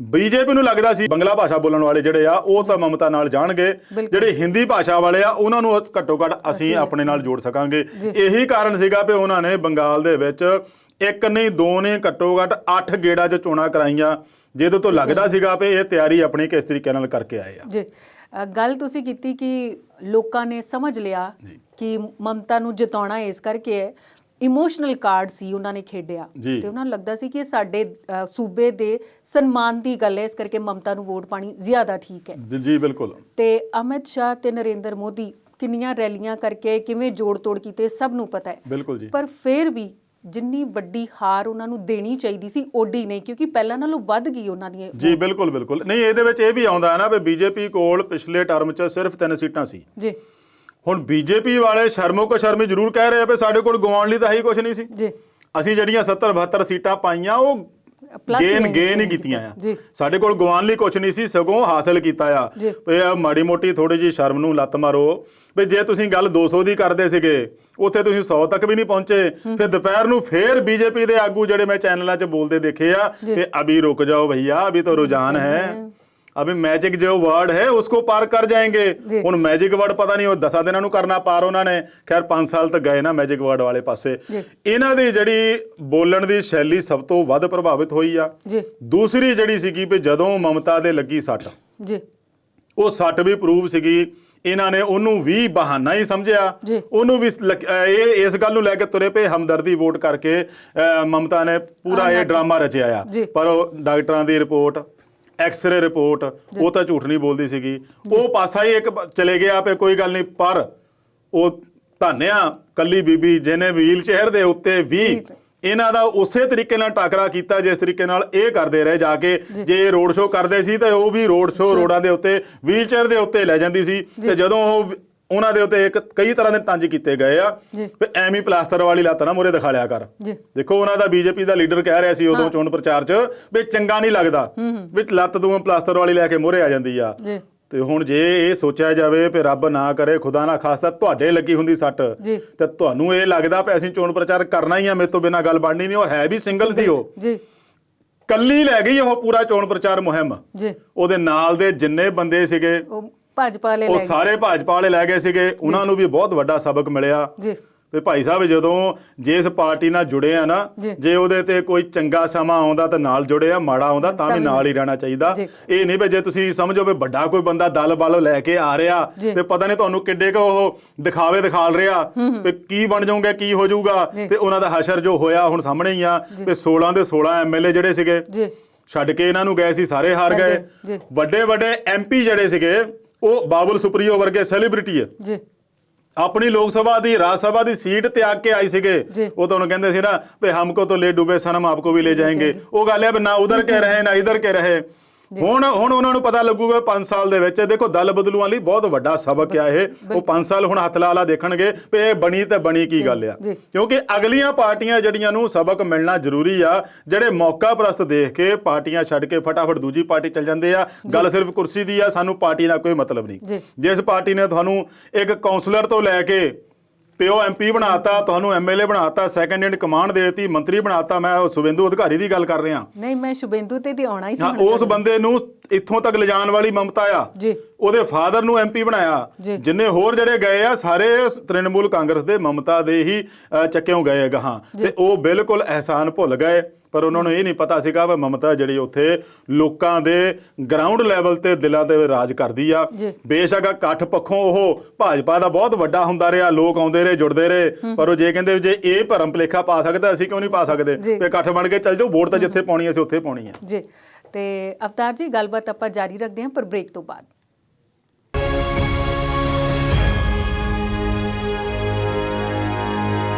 ਬ੍ਰੇਕ ਤੋਂ ਬਾਅਦ ਵਿਚਾਰ ਚਰਚਾ ਪ੍ਰੋਗਰਾਮ 'ਚ ਫਿਰ ਤੋਂ ਸਵਾਗਤ ਕਰਦੇ ਹਾਂ। ਤੇ ਅਵਤਾਰ ਜੀ ਆਪਾਂ ਗੱਲਬਾਤ ਕਰ ਰਹੇ ਸੀ ਬੰਗਾਲ ਚੋਣਾਂ ਦੀ। ਮਮਤਾ ਦੀ ਪਾਰਟੀ ਜਿੱਤ ਗਈ ਹੈ, ਮਮਤਾ ਭਾਵੇਂ ਹਾਰ ਗਈ ਹੈ, ਤੇ ਹਰਾਉਣ ਵਾਲੇ ਉਹਨਾਂ ਦੇ ਆਪਣੇ ਸਹਿਯੋਗੀ ਸ਼ੁਭੇਂਦੂ ਅਧਿਕਾਰੀ ਰਹੇ ਨੇ ਜੀ। ਸ਼ੁਭੇਂਦੂ ਦੇ ਜਿੱਤਣ ਦੀ ਵਜ੍ਹਾ ਕਿਤੇ ਚੋਣ ਕਮਿਸ਼ਨ ਤਾਂ ਨਹੀਂ? ਬਿਲਕੁਲ ਚੋਣ ਕਮਿਸ਼ਨ ਇਹਦੇ ਵਿੱਚ ਬਹੁਤ ਹੀ 101% ਪੱਖਪਾਤੀ ਰਿਹਾ ਆ, ਇਹਦੇ 'ਚ ਕੋਈ ਸ਼ੱਕ ਨਹੀਂ ਹੈ ਜੀ। ਇਹਦੀ ਵੀ ਚੋਣ ਕਮਿਸ਼ਨ ਨੂੰ ਆਉਂਦੇ ਸਮੇਂ ਦੇ ਵਿੱਚ ਪੜਚੋਲ ਕਰਨੀ ਪਊਗੀ ਵੀ ਜਦੋਂ ਤੁਹਾਡੇ ਕੋਲ 5 ਸਾਲ ਬਾਅਦ ਇੱਕ ਸਮਾਂ ਆਉਂਦਾ ਆਪ ਦੀ ਮਨਮਰਜ਼ੀ ਕਰਨ ਦਾ, ਆਪ ਦਾ ਸ਼ਾਸਨ ਚਲਾਉਣ ਦਾ, ਜੇ ਉਸ 5 ਸਾਲ ਬਾਅਦ ਮਿਲੇ ਸਮੇਂ ਮੁਤਾਬਕ ਵੀ ਤੁਸੀਂ ਕੇਂਦਰ ਦੀ ਸੱਤਾਧਾਰੀ ਦੇ ਹੱਕ 'ਚ ਭੁਗਤੋਂ, ਤੇ ਫਿਰ ਆਉਣ ਵਾਲੇ ਸਮੇਂ ਦੇ ਵਿੱਚ ਤੁਹਾਡੇ ਤੇ ਵਿਸ਼ਵਾਸ ਜਿਹੜਾ ਆ ਲੋਕਾਂ ਦਾ ਮੁੜ ਕੇ ਉਹ ਰਹਿਣਾ ਨਹੀਂ ਜੀ। ਕਿਉਂਕਿ ਚੋਣ ਕਮਿਸ਼ਨ ਜਿੱਦਾਂ ਲੱਗਦਾ ਆ ਵੀ ਜੇ 5 ਸਾਲ ਬਾਅਦ ਆਉਂਦਾ ਤਾਂ ਘੱਟੋ ਘੱਟ ਨਿਰਪੱਖ ਰਹੂਗਾ, ਚੋਣਾਂ ਸਹੀ ਤਰੀਕੇ ਨਾਲ ਕਰਾਊਗਾ। ਈਵੀਐਮ ਮਸ਼ੀਨਾਂ ਦੀ ਰੌਲਾ ਪੈਂਦਾ ਰਿਹਾ, ਕਈ ਕੁਛ ਇਹਨਾਂ ਦੇ ਉੱਤੇ ਜਿਹੜੇ ਦੋਸ਼ ਲੱਗਦੇ ਰਹੇ ਆ। ਫਿਰ ਵੀ ਜਦੋਂ ਬੰਗਾਲ ਦੇ ਵਿੱਚ ਆਪਾਂ ਦੇਖਦੇ ਹਾਂ ਤਾਂ ਬੰਗਾਲ 'ਚ ਪੂਰੀ ਤਰ੍ਹਾਂ ਚੋਣ ਕਮਿਸ਼ਨ ਬੀਜੇਪੀ ਦੇ ਹੱਕ 'ਚ ਹੀ ਭੁਗਤਿਆ। ਜੇ ਨੰਦੀਗ੍ਰਾਮ 'ਚ ਵੋਟਾਂ ਦਾ ਕੋਈ ਰੌਲਾ ਪਿਆ, ਮਮਤਾ ਦੀ ਪਾਰਟੀ ਨੇ ਉਹਨੂੰ ਕਿਹਾ ਦੁਬਾਰਾ ਕਾਊਂਟਿੰਗ ਹੋਣੀ ਚਾਹੀਦੀ ਆ, ਤਾਂ ਬਿਲਕੁਲ ਨਕਾਰ ਦਿੱਤੀ ਗਈ। ਤੇ ਚੋਣ ਕਮਿਸ਼ਨ ਕੋਲ ਇਹਨਾਂ 8 ਗੇੜਾਂ ਦੌਰਾਨ ਪਤਾ ਨਹੀਂ ਕਿੰਨੀ ਕੁ ਵਾਰ ਵਫਦ ਤੌਰ ਤੇ ਮਮਤਾ ਦੀ ਪਾਰਟੀ ਦੇ ਬੰਦੇ ਮਿਲੇ ਆ, ਉਹਨਾਂ ਦਾ ਕਿਤੇ ਵੀ ਸੁਣਵਾਈ ਨਹੀਂ ਹੋਈ। ਰੌਲਾ ਇਸੇ ਕਰਕੇ ਪਿਆ ਸੀਗਾ ਵੀ ਚੋਣ ਕਮਿਸ਼ਨ ਨੂੰ ਕਰੋਨਾ ਦੇ ਕਰਕੇ ਜ਼ਿੰਮੇਵਾਰ ਮਦਰਾਸ ਹਾਈ ਕੋਰਟ ਨੇ ਪੂਰੀ ਤਰ੍ਹਾਂ ਠਹਿਰਾਤਾ ਸੀਗਾ ਵੀ ਇਸ ਕਮਿਸ਼ਨ ਦੇ ਕਰਕੇ ਹੀ ਜਿਹੜਾ ਕਰੋਨਾ ਦਾ ਜਿਹੜਾ ਇਹਨਾਂ ਸਪਰੈਡ ਹੋਇਆ, ਚੋਣ ਰੈਲੀਆਂ ਦੇ ਪਾਬੰਦੀਆਂ ਨਹੀਂ ਲਾਈਆਂ। ਬਾਵਜੂਦ ਇਸ ਦੇ ਉਹਨੇ ਆਪ ਦਾ ਜਿਹੜਾ ਉਹ ਪੱਖਪਾਤੀ ਰਵੱਈਆ ਬਰਕਰਾਰ ਰੱਖਿਆ। ਜਦੋਂ ਬਹੁਤ ਆਲੋਚਨਾਵਾਂ ਹੋਣ ਲੱਗ ਪਈਆਂ, ਫਿਰ ਕਿਤੇ ਜਾ ਕੇ ਉਹ ਰੈਲੀਆਂ ਵੀ ਰੱਦ ਕਰਤੀਆਂ ਅਖੀਰ 'ਚ ਆ ਕੇ। ਫਿਰ ਉਹਨੇ ਜਾ ਕੇ ਹੁਣ ਜਲੂਸ ਕੱਢਣ ਦੀ ਵੀ ਪਾਬੰਦੀ ਲਾਤੀ ਸੀਗੀ। ਪਰ ਨੰਦੀਗ੍ਰਾਮ ਦੇ ਵਿੱਚ ਇੱਕ ਪੱਖਸੜ ਹੋਣਾ, ਇਹਦੇ ਤੇ ਹੁਣ ਵੀ ਨੁਕਤਾਚੀਨੀ ਹੁੰਦੀ ਆ ਤੇ ਆਉਂਦੇ ਸਮੇਂ ਦੇ ਵਿੱਚ ਵੀ ਉਂਗਲ ਉੱਠਦੀ ਰਹੂਗੀ। ਪਹਿਲੇ ਟਾਈਮ ਦੇ ਵਿੱਚ ਸ਼ੁਰੂ 'ਚ 7000 ਵੋਟਾਂ ਨਾਲ ਅੱਗੇ ਚੱਲ ਰਿਹਾ ਸੀਗਾ ਸ਼ੁਭੇਂਦੂ ਅਧਿਕਾਰੀ। ਸਟਾਰਟਿੰਗ 'ਚ ਜਦੋਂ ਕਾਊਂਟਿੰਗ ਦਾ ਥੋੜਾ ਸਮਾਂ ਹੀ ਹੋਇਆ ਸੀਗਾ, ਉਸ ਤੋਂ ਇੱਕ ਸਮਾਂ ਇਦਾਂ ਆਇਆ ਵੀ ਉਹ ਜਿਹੜੀ ਫਰਕ ਆ ਉਹ ਘਟ ਕੇ 3500 3200 ਰਹਿ ਗਿਆ। ਫਿਰ ਸਮਾਂ ਆਇਆ ਵੀ ਮਮਤਾ ਬੈਨਰਜੀ 1000-1200 ਵੋਟਾਂ ਨਾਲ ਅੱਗੇ ਲੰਘ ਗਈ, ਔਰ ਇੱਕ ਵਾਰ ਤਾਂ ਉਹਨੂੰ ਐਲਾਨ ਵੀ ਹੋ ਗਿਆ ਵੀ ਮਮਤਾ ਬੈਨਰਜੀ ਜਿੱਤ ਗਈ। ਉਸ ਤੋਂ ਬਾਅਦ ਕੀ ਹੋਇਆ ਵੀ ਇਹਦੇ ਵਿੱਚ ਦੇਖੋ ਹਰੇਕ ਚੀਜ਼ 'ਚ ਬੀਜੇਪੀ ਨੇ ਵਕਾਰ ਦਾ ਸਵਾਲ ਬਣਾਇਆ ਹੋਇਆ ਸੀਗਾ, ਖਾਸ ਕਰ ਬੰਗਾਲੀ ਚੋਣਾਂ ਬੇਸ਼ੱਕ 5 ਰਾਜਾਂ 'ਚ ਸੀਗੀਆਂ, ਪਰ ਉਹਨਾਂ ਦਾ ਮੁੱਖ ਫੋਕਸ ਜਿਹੜਾ ਕੇਵਲ ਤੇ ਕੇਵਲ ਬੰਗਾਲ ਸੀ। ਇਹ ਸਮਝ ਨਹੀਂ ਆਈ ਵੀ ਬਾਕੀ ਰਾਜਾਂ 'ਚ ਇੰਨਾ ਜ਼ੋਰ ਕਿਉਂ ਨਹੀਂ ਲਾਇਆ। ਕੇਰਲ 'ਚ ਉਹਨਾਂ ਦੀ ਇੱਕ ਸੀਟ ਨਹੀਂ ਮਿਲੀ ਬੀਜੇਪੀ ਨੂੰ, ਇੱਕ ਵੀ ਸੀਟ ਨਹੀਂ ਮਿਲੀ। ਆਪ ਦਾ ਜਿਹੜਾ ਮੈਟਰੋ ਮੈਨ ਹੈ, ਇੰਨਾ ਉਹਦਾ ਆਦਰ ਮਾਣ ਆ, ਸਤਿਕਾਰ ਆ, ਸ੍ਰੀਧਰਨ 88 ਸਾਲ ਦੀ ਉਮਰ 'ਚ ਲਿਆ ਕੇ ਤੁਸੀਂ ਉਹਨੂੰ ਚੋਣਾਂ ਦੇ ਵਿੱਚ ਬਾੜਤਾ, ਉਹਨੂੰ ਉੱਥੇ ਇਲੈਕਸ਼ਨ ਲਈ ਖੜਾ ਕਰਤਾ, ਉਹ ਵਿਚਾਰਾ ਹਾਰ ਗਿਆ। ਕਿੰਨੀ ਕੁ ਉਹਦੀ ਵਿਚਾਰੇ ਦੀ ਕਦਰ ਕੀਤੀ ਹੋਊਗੀ, ਹੈ ਨਾ। ਅਵਤਾਰ ਜੀ ਆਪਾਂ ਬਾਕੀ ਸਟੇਟਾਂ ਵੱਲ ਜਾਵਾਂਗੇ, ਪਰ ਪਹਿਲਾਂ ਆਪਾਂ ਬੰਗਾਲ ਦੀ ਗੱਲ ਕਰਨੀ ਚਾਹੁੰਦੇ ਹਾਂ। ਜੀ ਬਿਲਕੁਲ, ਮੈਂ ਇਸੇ ਕਰਕੇ ਲਿਆਉਂਦਾ ਸੀਗਾ ਵੀ ਬੀਜੇਪੀ ਨੂੰ ਉੱਥੇ ਕੋਈ ਸੀਟ ਨਹੀਂ ਮਿਲੀ, ਸਾਰਾ ਜ਼ੋਰ ਬੰਗਾਲ 'ਚ ਲਾਇਆ ਸੀਗਾ। ਤੇ ਉਸ ਜ਼ੋਰ ਦੇ ਵਿੱਚ ਜਿਹੜਾ ਜ਼ੋਰ ਚੋਣ ਕਮਿਸ਼ਨ ਦਾ ਵੀ ਲੱਗਾ ਸੀਗਾ, ਇਹ ਬਹੁਤ ਹੀ ਨਿੰਦਣਯੋਗ ਆ, ਔਰ ਇਹਦੀ ਆਲੋਚਨਾ ਆਉਂਦੇ ਸਮੇਂ ਦੇ ਵਿੱਚ ਆਮ ਚਰਚਾਵਾਂ ਦੇ ਵਿੱਚ ਹੁੰਦੀ ਰਹੂਗੀ। ਹੁਣ ਸ਼ੁਭੇਂਦੂ ਅਧਿਕਾਰੀ ਬੰਦਾ ਜਿਹੜਾ ਜਿਹਨੇ ਚੋਣ ਲੜਨ ਤੋਂ ਪਹਿਲਾਂ ਐਲਾਨ ਕੀਤਾ ਸੀਗਾ ਨੰਦੀਗ੍ਰਾਮ 'ਚ ਜੀ ਵੀ ਜੇ ਮੇਰੇ ਜਿਹੜੇ ਜਿੱਤ ਦਾ ਫਰਕ 50,000 ਤੋਂ ਘਟ ਗਿਆ ਜੀ ਤਾਂ ਮੈਂ ਰਾਜਨੀਤੀ ਛੱਡ ਜਾਊਂਗਾ। ਤੇ ਹੁਣ ਛੱਡਤੀ ਤੇ ਹੁਣ ਤਾਂ 2000 ਤੋਂ ਹੀ ਜਿੱਤਿਆ ਸਿਰਫ। ਜੀ ਤੇ ਹੁਣ ਇਹ ਵੀ ਕਵੇ, ਕਿਉਂਕਿ ਸਿਆਸੀ ਬੰਦਿਆਂ ਨੂੰ ਇਹ ਆਦਤ ਹੁੰਦੀ ਆ, ਜੀ ਥੋੜੇ ਸਮੇਂ ਪੈ ਕੇ ਕਹਿੰਦੇ ਨਹੀਂ ਜੀ ਮੀਡੀਆ ਵਾਲੇ ਨੇ ਮੇਰਾ ਬਿਆਨ ਤੋੜ ਮੋੜ ਕੇ ਪੇਸ਼ ਕੀਤਾ, ਜੀ ਤੇ ਹੁਣ ਉਹ ਤੋੜ ਮਰੋੜ ਦੇ ਵਿੱਚ ਉਹ ਕਹਿ ਦੂਗਾ ਯਾਰ 2000 ਆ, 3 ਜ਼ੀਰੋ ਇੱਧਰ ਵੀ ਲੱਗੀਆਂ, 50,000 ਥੋੜੀ, ਮੈਂ ਤਾਂ 50 ਸੀ ਵੋਟਾਂ ਗਈਆਂ ਸੀ। ਵੋਟ ਤਾਂ ਕਹਿਣਾ ਇੱਕ ਤੇ ਹੀ ਬਹੁਤ ਹੈ ਜਿੱਤਣ ਦੇ ਵਿੱਚ। ਜੀ। ਉਹ ਇਹ ਕਦੇ ਆਪਣੇ ਸਟੈਂਡ ਦੇ ਕਾਇਮ ਨਹੀਂ ਹੁੰਦੇ। ਪਰ ਇਹਦੇ ਲਈ ਸਵਾਲ ਕੱਲ ਹੀ ਪੁੱਛਣਾ ਸ਼ੁਰੂ ਹੋ ਗਿਆ ਸੀਗਾ ਕਿ ਕੀ ਹੁਣ ਸੁਵਿੰਦੂ ਅਧਿਕਾਰੀ ਰਾਜਨੀਤੀ ਛੱਡ ਦੇਣਗੇ। ਜੀ ਪਰ ਇਦਾਂ ਕਦੇ ਹੁੰਦਾ ਨਹੀਂ। ਜੀ। ਆਮ ਆਪਾਂ ਦੇਖਦੇ ਜੇ ਹੋ ਜਾਵੇ ਤਾਂ ਇੱਕ ਨਵੀਂ ਪਿਰਤ ਪਾਉਣਗੇ ਇਹ। ਚੰਗੀ ਗੱਲ ਹੈ ਜੇ ਆਪਦੇ ਕਹੇ ਦੇ ਉੱਤੇ ਹੀ ਪੂਰਾ ਪਹਿਰਾ ਦੇ ਕੇ ਵਾਕਈ ਰਾਜਨੀਤੀ ਛੱਡਣੀ ਤਾਂ ਛੱਡੀ ਜਾ ਸਕਦੀ ਆ, ਜੋ ਉਹਨਾਂ ਨੇ ਆਪਣੇ ਬੋਲ ਸੀਗੇ। ਪਰ ਇਦਾਂ ਆਮੂਮਨ ਕਦੇ ਹੁੰਦਾ ਨਹੀਂ। ਪਰ ਉੱਥੇ ਜਿਹੜਾ ਟੱਕਰ ਦੇਤੀ ਆ ਗੱਲ, ਉੱਥੇ ਇਹਨਾਂ ਨੇ ਇਹ ਫੈਲਾਈ ਸੀਗੀ ਵੀ ਤੁਸੀਂ ਆਪ ਦੇ ਬੰਦੇ ਨੂੰ ਚੁਣਨਾ, ਦੇਸੀ ਦੇ ਆਪਣੇ ਇਲਾਕੇ ਦੇ ਬੰਦੇ ਨੂੰ ਕਿ ਬਾਹਰੀ ਬੰਦੇ ਨੂੰ। ਦੇਖੋ ਉੱਥੇ ਵੀ ਨੰਦੀਗ੍ਰਾਮ 'ਚ ਮਮਤਾ ਦਾ ਪ੍ਰਚਾਰ ਬਾਹਰੀ ਬੰਦਾ ਕਹਿ ਕੇ ਪ੍ਰਚਾਰਿਆ ਗਿਆ। ਜੀ ਬੰਗਾਲ ਦੀ ਹੀ ਮਮਤਾ ਸੀ, ਨੰਦੀਗ੍ਰਾਮ ਵੀ ਬੰਗਾਲ 'ਚ ਸੀਗਾ, ਪਰ ਨੰਦੀਗ੍ਰਾਮ ਦੇ ਵਿੱਚ ਬੀਜੇਪੀ ਦਾ ਪ੍ਰਚਾਰ ਇਹ ਸੀਗਾ ਵੀ ਇਹ ਬਾਹਰੀ ਆ, ਕਿਉਂਕਿ ਉਹ ਆਮ ਤੌਰ ਤੇ ਚੋਣ ਲੜਦੀ ਹੁੰਦੀ ਭਵਾਨੀਪੁਰ ਤੋਂ। ਜੀ ਭਵਾਨੀਪੁਰ ਛੱਡ ਕੇ ਵੀ ਉਹਦੀ ਹਿੰਮਤ ਦੀ ਦਾਤ ਆ ਵੀ ਉਹਨੇ ਚੁਣਿਆ ਨੰਦੀਗ੍ਰਾਮ ਨੇ। ਤਾਂ ਪਹਿਲਾਂ 2 ਹਲਕਿਆਂ ਤੋਂ ਸੀ ਉਹਦੀ ਵੀ ਮੈਂ 2 ਹਲਕਿਆਂ ਤੋਂ ਚੋਣ ਲੜੂੰਗੀ। ਹੋ ਸਕਦਾ 2 ਹਲਕਿਆਂ ਤੋਂ ਇਧਰੋਂ ਹਾਰ ਜਾਂਦੀ, ਉਧਰ ਜਿੱਤ ਜਾਂਦੀ, ਪਰ ਉਹਨੇ ਇੱਕ ਹਿੰਮਤ ਦਿਖਾਈ ਆ ਵੀ ਨਹੀਂ, ਜੇ ਤੁਸੀਂ ਮੇਰਾ ਬੰਦਾ ਲਿਜਾ ਕੇ ਪੱਟ ਕੇ ਮੇਰੇ ਖਿਲਾਫ ਖੜਾ ਕੀਤਾ ਆ ਤਾਂ ਮੈਂ ਉਹਨੂੰ ਹੀ ਚੁਣੌਤੀ ਦਊਂਗੀ, ਜੋ ਮਰਜ਼ੀ ਇਹਦਾ ਰਿਜ਼ਲਟ ਨਿਕਲੇ। ਤਾਂ ਰਿਜ਼ਲਟ ਬੇਸ਼ੱਕ ਥੋੜਾ ਬਹੁਤ ਹੀ ਫਰਕ ਰਹਿ ਗਿਆ, ਲੋਕਾਂ ਨੇ ਪਿਆਰ ਉਹਨੂੰ ਵੀ ਉਨਾ ਹੀ ਦਿੱਤਾ। ਤੇ ਉਹਦੇ ਵਿੱਚ ਜੇ ਚੋਣ ਕਮਿਸ਼ਨ ਹੁਣ ਸਾਫ਼ ਦਿਖਦਾ ਵੀ ਜੇ ਚੋਣ ਕਮਿਸ਼ਨ ਸਾਥ ਨਾ ਦਿੰਦਾ ਤੇ ਇਹਨਾਂ ਦੇ ਜਿਹੜੇ 70 ਤੋਂ ਉੱਪਰ ਸੀਟਾਂ ਗਈਆਂ ਆ, ਉਹ ਹੋ ਸਕਦਾ 50 ਤੱਕ ਹੀ ਰਹਿ ਜਾਂਦੀਆਂ। ਜੀ ਤੇ 70 ਤੱਕ ਪਹੁੰਚਣ ਤੋਂ ਪਹਿਲਾਂ ਕਿਸੇ ਸ਼ਖਸੀਅਤ ਨੇ ਐਲਾਨ ਕੀਤਾ ਸੀ ਕਿ ਬੀਜੇਪੀ ਬੰਗਾਲ ਦੇ ਵਿੱਚ 100 ਤੱਕ ਨਹੀਂ ਪਹੁੰਚੇਗੀ। ਬਿਲਕੁਲ ਜੀ, ਵਾਕਈ ਪਹੁੰਚੀ ਨਹੀਂ ਜੀ। ਪਰ ਉਹਨਾਂ ਨੇ ਕਿਹਾ ਸੀ ਕਿ ਜੇ 100 ਤੋਂ ਵੱਧ ਲੈ ਗਈ ਤੇ ਮੈਂ ਆਪਣਾ ਕਾਰੋਬਾਰ ਛੱਡ ਦਿਆਂਗਾ। ਜੀ ਪ੍ਰਸ਼ਾਂਤ ਕਿਸ਼ੋਰ ਹੈ ਬਿਲਕੁਲ ਜੀ, ਬਿਲਕੁਲ ਬਹੁਤ ਵੱਡਾ ਰਣਨੀਤੀਕਾਰ ਆ। ਔਰ ਉਹਦੀ ਗੱਲ ਖਾਸੀਅਤ ਇਹ ਆ ਵੀ ਉਹਨੇ 9 ਚੋਣਾਂ ਦੇ ਵਿੱਚ ਜੋ ਭਵਿੱਖਬਾਣੀ ਕੀਤੀ ਸੀ ਨਾ, ਉਹਦੇ ਵਿੱਚ 8 'ਚ ਪੂਰੀ ਦੀ ਪੂਰੀ ਸਟੀਕ ਜੀ ਐਨ ਖਰੀ ਉਤਰੀ ਆ। ਜੀ ਇੱਕ 'ਚ ਬੇਸ਼ੱਕ ਇੱਧਰ ਉੱਧਰ ਹੋ ਗਈ ਸੀ, ਪਰ ਉਸ 8 ਦੇ ਵਿੱਚ ਹੋਈ ਆ। ਐਵੇਂ ਨਹੀਂ ਉਹਨੂੰ ਹਰੇਕ ਪਾਰਟੀਆਂ, ਜੇ ਬਿਹਾਰ ਦੇ ਵਿੱਚ ਨਿਤਿਸ਼ ਨੂੰ ਜਿਤਾਉਣ ਵਾਲਾ ਉਹੀ ਸੀਗਾ, ਜੀ ਕਿਸੇ ਸਮੇਂ ਪਿਛਲੀਆਂ ਚੋਣਾਂ ਦੇ ਵਿੱਚ ਆਪਣੇ ਪੰਜਾਬ ਦੇ ਵਿੱਚ ਵੀ ਉਹਨੂੰ ਹੀ ਲਿਆਂਦਾ ਗਿਆ ਸੀਗਾ। ਹੋਰ ਪਾਰਟੀਆਂ ਵੀ ਉਹਦੇ ਨਾਲ ਸੰਪਰਕ ਕਰ ਰਹੀਆਂ ਸੀਗੀਆਂ, ਕਿਉਂਕਿ ਉਹ ਰਣਨੀਤੀ ਇਹੋ ਜਿਹੀ ਬਣਾਉਂਦਾ ਸੀਗਾ ਵੀ ਉਹਦੀ ਰਣਨੀਤੀ ਤੇ ਕੋਈ ਸਵਾਲ ਨਹੀਂ ਸੀ ਕਰਦਾ। ਦਸੰਬਰ ਦੇ ਵਿੱਚ ਉਹਨੇ ਟਵੀਟ ਕੀਤਾ ਸੀ ਇੱਕ ਵੀ ਜੇ ਬੀਜੇਪੀ 2 ਹਿੰਦਸਿਆਂ ਦਾ ਅੰਕੜਾ ਟੱਪ ਜਾਊਗੀ ਤਾਂ ਮੈਂ ਆਪਣਾ ਕੰਮ ਸਾਰਾ ਛੱਡ ਦੂੰਗਾ। ਤੁਸੀਂ ਇਹ ਟਵੀਟ ਮੇਰਾ ਨੋਟ ਕਰ ਲਿਓ, ਸਾਂਭ ਕੇ ਰੱਖ ਲਿਓ। ਔਰ ਉਹ ਟਵੀਟ ਕੱਲ ਚੱਲਿਆ ਵੀ ਆ ਰਿਜ਼ਲਟ ਵਾਲੇ ਦਿਨ। ਰਿਜ਼ਲਟ ਵਾਲੇ ਦਿਨ ਉਹ ਟਵੀਟ ਬਹੁਤ ਚੱਲਿਆ, ਸਾਰਿਆਂ ਨੇ ਦਿਖਾਲਿਆ। ਪਰ ਇਸ ਦੇ ਬਾਵਜੂਦ ਵੀ ਉਹ ਚੋਣ ਕਮਿਸ਼ਨ ਦੇ ਪੱਖਪਾਤੀ ਰਵੱਈਏ ਤੋਂ ਇੰਨਾ ਕੁ ਪਰੇਸ਼ਾਨ ਹੋ ਗਿਆ ਕਿ ਉਹ ਦਿਲ ਤੇ ਬਹੁਤ ਲੈ ਗਿਆ ਕਿ ਜੇ ਚੋਣ ਕਮਿਸ਼ਨ ਹੀ ਇਹੋ ਜਿਹਾ ਕੰਮ ਕਰਦਾ ਤੇ ਫਿਰ ਚੋਣਾਂ ਲੜਨ ਦਾ ਕੀ ਫਾਇਦਾ।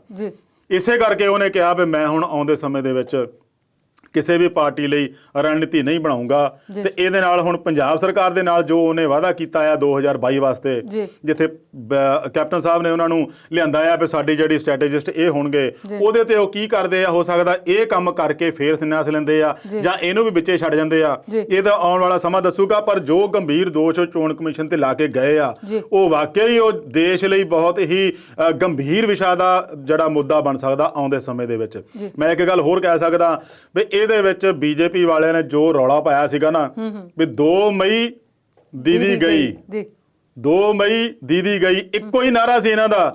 ਪਰ ਹੁਣ ਦੇਖੋ ਉਹ ਗੱਲ ਉੱਥੇ ਆ ਗਈ ਵੀ 2 ਮਈ ਦੀਦੀ ਔਰ ਵੀ ਵੱਡੀ ਬਣ ਕੇ ਆ ਗਈ। ਇਹਨਾਂ ਦੇ ਇੱਕ ਭਰਮ ਭੁਲੇਖਾ ਜਿਹੜਾ ਨਾ ਬੀਜੇਪੀ ਨੂੰ ਸੀਗਾ ਵੀ ਅਸੀਂ ਪਤਾ ਨਹੀਂ ਸਾਡਾ ਵਿਕਾਸ ਕਿੰਨਾ ਕੁ ਬੋਲਦਾ। ਜੇ ਇਹ ਜਿੱਤ ਜਾਂਦੇ ਤੇ ਪ੍ਰਧਾਨ ਮੰਤਰੀ ਹੋਰਾਂ ਨੇ ਵਾਕਈ ਕੱਲ ਸ਼ਾਮੀ ਇੱਕ ਸੰਬੋਧਨ ਜ਼ਰੂਰ ਕਰਨਾ ਸੀਗਾ पे हमारे विकास के नाम पर वोटें पड़ी हैं और हमारे विकास को लोगों ने स्वीकार किया है। देखो कैसे हमको जिताया है। ਮੈਨੂੰ ਤਾਂ ਇਸ ਵੇਲੇ ਲੱਗਦਾ ਤੁਹਾਡੇ ਉੱਚ ਪ੍ਰਧਾਨ ਮੰਤਰੀ ਵਾਲੀ ਫੀਲਿੰਗ ਦੇਖੋ ਉਹਨਾਂ ਨੇ ਕਰਨਾ ਜ਼ਰੂਰ ਸੀਗਾ ਹਨਾ। ਵੱਖਰੀ ਗੱਲ ਹੈ ਵੀ ਉਹ ਚਲੋ ਹਾਰ ਗਏ ਤਾਂ ਹੁਣ ਉਹਨਾਂ ਨੂੰ ਵਧਾਈ ਦੇਣੀ ਪਈ, ਉਹ ਟ੍ਰੈਂਡ ਹੋਰ ਦੂਜੇ ਪਾਸੇ ਚਲੇ ਗਿਆ। ਪਰ ਉਹਨਾਂ ਨੇ ਕਹਿਣਾ ਜ਼ਰੂਰ ਸੀਗਾ ਵੀ ਜੇ ਸਾਡੇ ਵਿਕਾਸ ਜਾਂ ਸਾਡੀ ਨੀਤੀਆਂ ਤੋਂ ਲੋਕ ਖੁਸ਼ ਨਾ ਹੋਣ ਤਾਂ ਸਾਨੂੰ ਵੋਟ ਕਿਉਂ ਪਾਉਣ। ਇਹ ਉਹਨਾਂ ਦਾ ਜ਼ਰੂਰ ਇਹ ਹੋਣਾ ਸੀਗਾ। ਪਰ ਇਸ ਦੇ ਨਾਲ ਹੁਣ ਜ਼ਿੰਮੇਵਾਰੀ ਕੌਣ ਤੈਅ ਕਰੂਗਾ।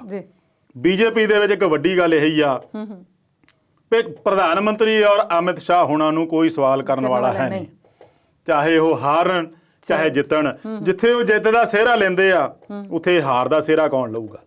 ਇਹ ਤਾਂ ਮੈਨੂੰ ਲੱਗਦਾ ਨਹੀਂ ਕਿ ਤਿਆਰ ਹੋਣਗੇ। ਦੇਖੋ ਪਿਛਲੇ ਸਮੇਂ ਦੇ ਵਿੱਚ ਜਦੋਂ ਚੋਣਾਂ ਇੱਕ ਦੋ ਹਾਰ ਗਈ ਸੀ ਕਾਂਗਰਸ, ਹੁਣ ਤਾਂ ਚਲੋ ਸਾਰੀਆਂ ਹਾਰਨ ਡਈ ਆ, ਉਹਦਾ ਕਿਤੇ ਵਜੂਦ ਦਿਖਦਾ ਨਹੀਂ। ਜੀ। ਉਦੋਂ ਰਾਹੁਲ ਗਾਂਧੀ ਨੇ ਅਸਤੀਫਾ ਦੇ ਦਿੱਤਾ ਸੀਗਾ ਤਾਂ ਫਿਰ ਉਦੋਂ ਵੀ ਬੀਜੇਪੀ ਵਾਲੇ ਕਹਿੰਦੇ ਸੀ ਉਹ ਅਸਤੀਫੇ ਨੂੰ ਕੌਣ ਪੁੱਛਦਾ, ਇਹ ਤਾਂ ਐਵੇਂ ਡਰਾਮਾ ਆ, ਇਹਨਾਂ ਨੂੰ ਇਹ ਆ ਵੀ ਹਮਦਰਦੀ ਮਿਲ ਜੂਗੀ, ਦੇਖਾ ਬੰਦਾ ਅਸਤੀਫਾ ਦੇ ਗਿਆ, ਸਾਡੇ 'ਚ ਨਹੀਂ ਐ ਕੰਮ ਚੱਲਦਾ। ਕੱਲ ਵੀ ਬੀਜੇਪੀ ਵਾਲੇ ਜਿਹੜੇ ਬਿਹਾਰ ਦੇ ਆ, ਚਾਹੇ ਪ੍ਰਧਾਨ ਸੀ ਚਾਹੇ ਇੰਚਾਰਜ ਸੀਗਾ, ਉਹਨਾਂ ਨੂੰ ਇਹ ਬਾਰ-ਬਾਰ ਚੈਨਲ ਵਾਲੇ ਪੁੱਛਦੇ ਰਹੇ ਵੀ ਜੇ ਹਾਰ ਗਏ ਤਾਂ ਅਸਤੀਫਾ ਦਊਂਗੇ, ਉਹ ਅਸੀਂ ਅਸਤੀਫੇ ਦੇ ਵਿਸ਼ਵਾਸ ਨਹੀਂ ਰੱਖਦੇ। ਤੇ ਫਿਰ ਜਵਾਬਦੇਹੀ ਕਾਹਦੀ ਤੈਅ ਹੋਈ? ਜਿੱਤਣ ਦਾ ਸਿਰ ਉਹ ਤਾਂ ਸਾਰੇ ਲੈਣ ਨੂੰ ਫਿਰਦੇ ਹੁੰਦੇ ਆ। ਤੇ ਜਦੋਂ ਹੁਣ ਸਾਰੀ ਦੀ ਸਾਰੀ ਚੋਣ ਸਿਰਫ 2 ਬੰਦਿਆਂ ਦੀ ਅਗਵਾਈ 'ਚ ਲੜੀ ਗਈ, ਪ੍ਰਧਾਨ ਮੰਤਰੀ ਸਾਹਿਬ ਤੇ ਗ੍ਰਹਿ ਮੰਤਰੀ ਸਾਹਿਬ, ਤੇ ਜਵਾਬਦੇਹੀ ਵੀ ਉਹਨਾਂ ਦੀ ਬਣਦੀ ਆ। ਤੇ ਕੀ ਆਉਂਦੇ ਸਮੇਂ ਦੇ ਵਿੱਚ ਇਹ ਜਵਾਬਦੇਹੀ ਤੈਅ ਕਰਕੇ ਅਸਤੀਫੇ ਵੱਲ ਨੂੰ ਜਾਣਗੇ? ਇਹੋ ਜਿਹਾ ਲੱਗਦਾ ਨਹੀਂ ਕੋਈ ਇਦਾਂ ਦਾ, ਪਰ ਇਹਨਾਂ ਨੂੰ ਜਵਾਬਦੇਹੀ ਬੀਜੇਪੀ ਵਿੱਚ ਵੀ ਤੈਅ ਕਰਨੀ ਬਣਦੀ ਆ, ਨਹੀਂ ਤਾਂ ਆਉਣ ਵਾਲੇ ਸਮੇਂ ਦੇ ਵਿੱਚ ਫਿਰ ਇਹਨਾਂ ਨੂੰ ਇਹੋ ਜਿਹੀ ਜਿਹੜੀ ਡਿਬੈਕਲ ਜਿਹਨੂੰ ਕਹਿੰਦੇ ਆ, ਉਹਦਾ ਵੀ ਸਾਹਮਣਾ ਕਰਨਾ ਪੈ ਸਕਦਾ। ਔਰ ਮਮਤਾ ਬੈਨਰਜੀ ਜੇ ਉਹ ਪੱਛਮੀ ਬੰਗਾਲ ਦੇ ਵਿੱਚ ਇੱਕ ਵੱਡੀ ਮੁਕਾਬਲੇਬਾਜ਼ ਬਣ ਕੇ ਤੇ ਆਈ ਆ ਸਾਹਮਣੇ, ਤੇ ਹੋ ਸਕਦਾ 2024 ਦੀਆਂ ਚੋਣਾਂ ਲਈ ਕੋਈ ਇਹੋ ਜਿਹੀ ਬਿਸਾਤ ਤਿਆਰ ਹੋ ਜਾਏ ਜਿੱਥੇ ਵਿਰੋਧੀ ਪਾਰਟੀਆਂ ਹੋਰ ਰਲ ਕੇ ਮਮਤਾ ਨੂੰ ਜੇ ਅਗਵਾਈ ਮੋਰੇ ਲਾ ਲੈਣ, ਤੇ ਮੈਨੂੰ ਲੱਗਦਾ 24 ਦੇ ਵਿੱਚ ਪ੍ਰਧਾਨ ਮੰਤਰੀ ਜਾਂ ਬੀਜੇਪੀ ਨੂੰ ਵੱਡਾ ਇੱਕ ਟੱਕਰ ਦੇਣ ਵਾਲਾ, ਚਾਹੇ ਫਰੰਟ ਕਹਿ ਲੋ ਚਾਹੇ ਦੀਦੀ ਮਮਤਾ ਕਹਿ ਲੋ, ਇਹ ਮਿਲ ਸਕਦਾ ਆ ਜੇ ਸਾਰੀਆਂ ਪਾਰਟੀਆਂ ਇਸ ਗੱਲ ਨੂੰ ਤਿਆਰ ਹੋਣ। ਕਿਉਂਕਿ ਹੋਰ ਕਿਸੇ ਪਾਰਟੀ ਦੇ ਵਿੱਚ ਦਿਖਦਾ ਨਹੀਂ ਕੋਈ ਆਗੂ ਹੈਗਾ ਜਿਹੜਾ ਕਿ ਪ੍ਰਧਾਨ ਮੰਤਰੀ ਦਾ ਮੁਕਾਬਲਾ ਕਰ ਸਕਦਾ। ਮੈਂ ਇਸ ਕਰਕੇ ਨਹੀਂ ਕਹਿ ਰਿਹਾ ਪਿਆ ਪ੍ਰਧਾਨ ਮੰਤਰੀ ਨੂੰ ਲਾਉਣਾ ਹੀ ਆ, ਬਹੁਤ ਵਧੀਆ ਕੰਮ ਕਰ ਰਹੇ, ਇਦਾਂ ਨਹੀਂ ਲਾਉਣਾ, ਪਰ ਮੈਂ ਇਸ ਨੂੰ ਥੋੜੀ ਜਿਹੀ ਪਿੱਛੇ ਜਾਣਾ। ਤੇ 2014 ਦੇ ਵਿੱਚ ਜਦੋਂ ਚੋਣਾਂ ਹੋ ਰਹੀਆਂ ਸੀ, ਉਦੋਂ ਕਾਂਗਰਸ ਦੀ ਜਿਹੜੀ ਭ੍ਰਿਸ਼ਟਾਚਾਰ ਦੇ ਕੰਮ ਦੇ ਵਿੱਚ ਲੋਕਾਂ ਦੇ ਵਿੱਚ ਬਹੁਤ ਮਨ ਖਰਾਬ ਹੋ ਗਿਆ ਸੀਗਾ ਵੀ ਸਾਡਾ ਸਾਰਾ ਦੇਸ਼ ਦਾ ਪੈਸਾ ਲੁਟਾਤਾ। ਉਹਦੇ ਸੰਦਰਭ 'ਚ ਮੈਂ ਗੱਲ ਕਰ ਰਿਹਾ। ਆਪਾਂ ਗੱਲਬਾਤ ਜਾਰੀ ਰੱਖਦੇ ਹਾਂ ਪਰ ਇਸ ਬ੍ਰੇਕ ਤੋਂ ਬਾਅਦ।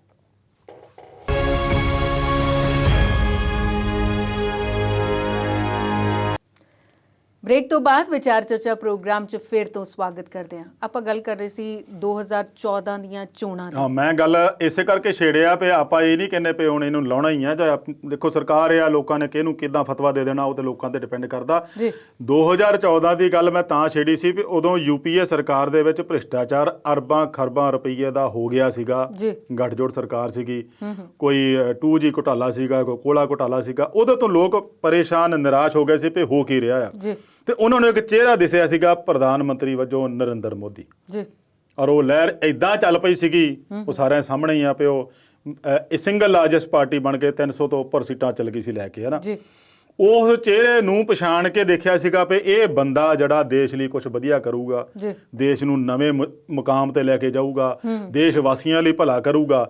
6-7 ਸਾਲ ਹੋ ਗਏ ਦੇਖਦਿਆਂ ਨੂੰ, ਹੁਣ ਉਹਨਾਂ ਨੂੰ ਦੁਬਾਰਾ ਲੋਕਾਂ ਦੇ ਵਿੱਚ ਇਹ ਉਥਲ ਪੁਥਲ ਜਾਂ ਇਹ ਚਰਚਾ ਸ਼ੁਰੂ ਹੋ ਗਈ ਸੀ ਵੀ ਹੁਣ ਵੀ ਬੰਦਾ ਹੋਰ ਲੱਭਣਾ ਪੈਣਾ, ਤੇ ਹੋਰ ਬੰਦਾ ਕੋਈ ਉਹਨਾਂ ਨੂੰ ਲੱਭਦਾ ਨਹੀਂ ਸੀ। ਤੇ ਆਹ ਜਿਹੜਾ ਬੰਗਾਲ ਚੋਣਾਂ ਦੇ ਨਤੀਜੇ ਨੂੰ ਉਹਨਾਂ ਨੂੰ ਇੱਕ ਬੀਬੀ ਜ਼ਰੂਰ ਦਿਸ ਪਈ ਆ, ਚਲੋ ਚਿਹਰਾ ਮਿਲ ਗਿਆ, ਪੂਰੇ ਦੇਸ਼ ਨੂੰ ਇੱਕ ਚਿਹਰਾ ਜ਼ਰੂਰ ਮਿਲ ਪਿਆ ਵੀ ਜੇ ਹੁਣ ਇਸ ਬੰਦੇ ਨੇ ਜੇ 6-7 ਸਾਲ ਸਾਡੇ ਦੇਸ਼ ਲਈ ਜਿੰਨਾ ਵੀ ਕੀਤਾ ਕੰਮ ਕਹਿ ਲੋ ਕਰ ਦਿੱਤਾ, ਪਰ ਜਿਹੜਾ ਕੰਮ ਜ਼ਿਆਦਾ ਖਰਾਬ ਕੀਤਾ ਉਹ ਵਾਕਈ ਲੋਕਾਂ ਦੇ ਮਨਾਂ 'ਚ ਰਹਿ ਜਾਂਦਾ ਹੁੰਦਾ, ਚੰਗਾ ਕੀਤਾ ਵਾਕਈ ਲੋਕੀ ਭੁੱਲ ਜਾਂਦੇ ਆ। ਤੇ ਹੁਣ ਕਿਸਾਨਾਂ ਦੇ ਮਾਮਲੇ 'ਚ ਤਾਂ ਫਿਰ ਲੋਕਾਂ ਦਾ ਜ਼ਿਆਦਾ ਗੁੱਸਾ ਹੈਗਾ ਹੀ ਆ। ਸੋ ਇੱਕ ਚਿਹਰਾ ਜਿਹੜਾ ਮਮਤਾ ਦੇ ਰੂਪ 'ਚ ਮਿਲਿਆ ਆ, ਹੋ ਸਕਦਾ 2024 'ਚ ਉਹ ਇਹੋ ਜਿਹਾ ਸਮਰਥ ਬਣ ਜਾਏ ਤਾਂ ਇਹਨਾਂ ਦਾ ਮੁਕਾਬਲਾ ਕਰਨ ਲਈ ਤਿਆਰ ਹੋ ਜਾਏ। ਕਿਸਾਨਾਂ ਦੀ ਗੱਲ ਤੁਸੀਂ ਛੇੜੀ ਹੈ ਤੇ ਫਿਰ ਕਿਸਾਨ ਅੰਦੋਲਨ ਵਾਲੇ ਖੁਸ਼ ਨੇ ਮਮਤਾ ਦੀ ਜਿੱਤ ਤੋਂ ਜੀ, ਤੇ ਉਹਨਾਂ ਦਾ ਕਿੰਨਾ ਕੁ ਯੋਗਦਾਨ ਮੰਨਦੇ ਹੋ ਤੁਸੀਂ ਬੰਗਾਲ ਦੇ ਵਿੱਚ TMC ਦੀ ਜਿੱਤ ਦਾ? ਦੇਖੋ ਸੋਸ਼ਲ ਮੀਡੀਆ ਤੇ ਕੱਲ ਇਹੀ ਰੌਲਾ ਆ ਵੀ ਬੇਸ਼ੱਕ ਚੋਣਾਂ ਬੰਗਾਲ ਨੇ ਜਿੱਤੀਆਂ, ਪਰ ਖੁਸ਼ੀ ਸਭ ਤੋਂ ਵੱਧ ਪੰਜਾਬ 'ਚ ਹੀ ਆ।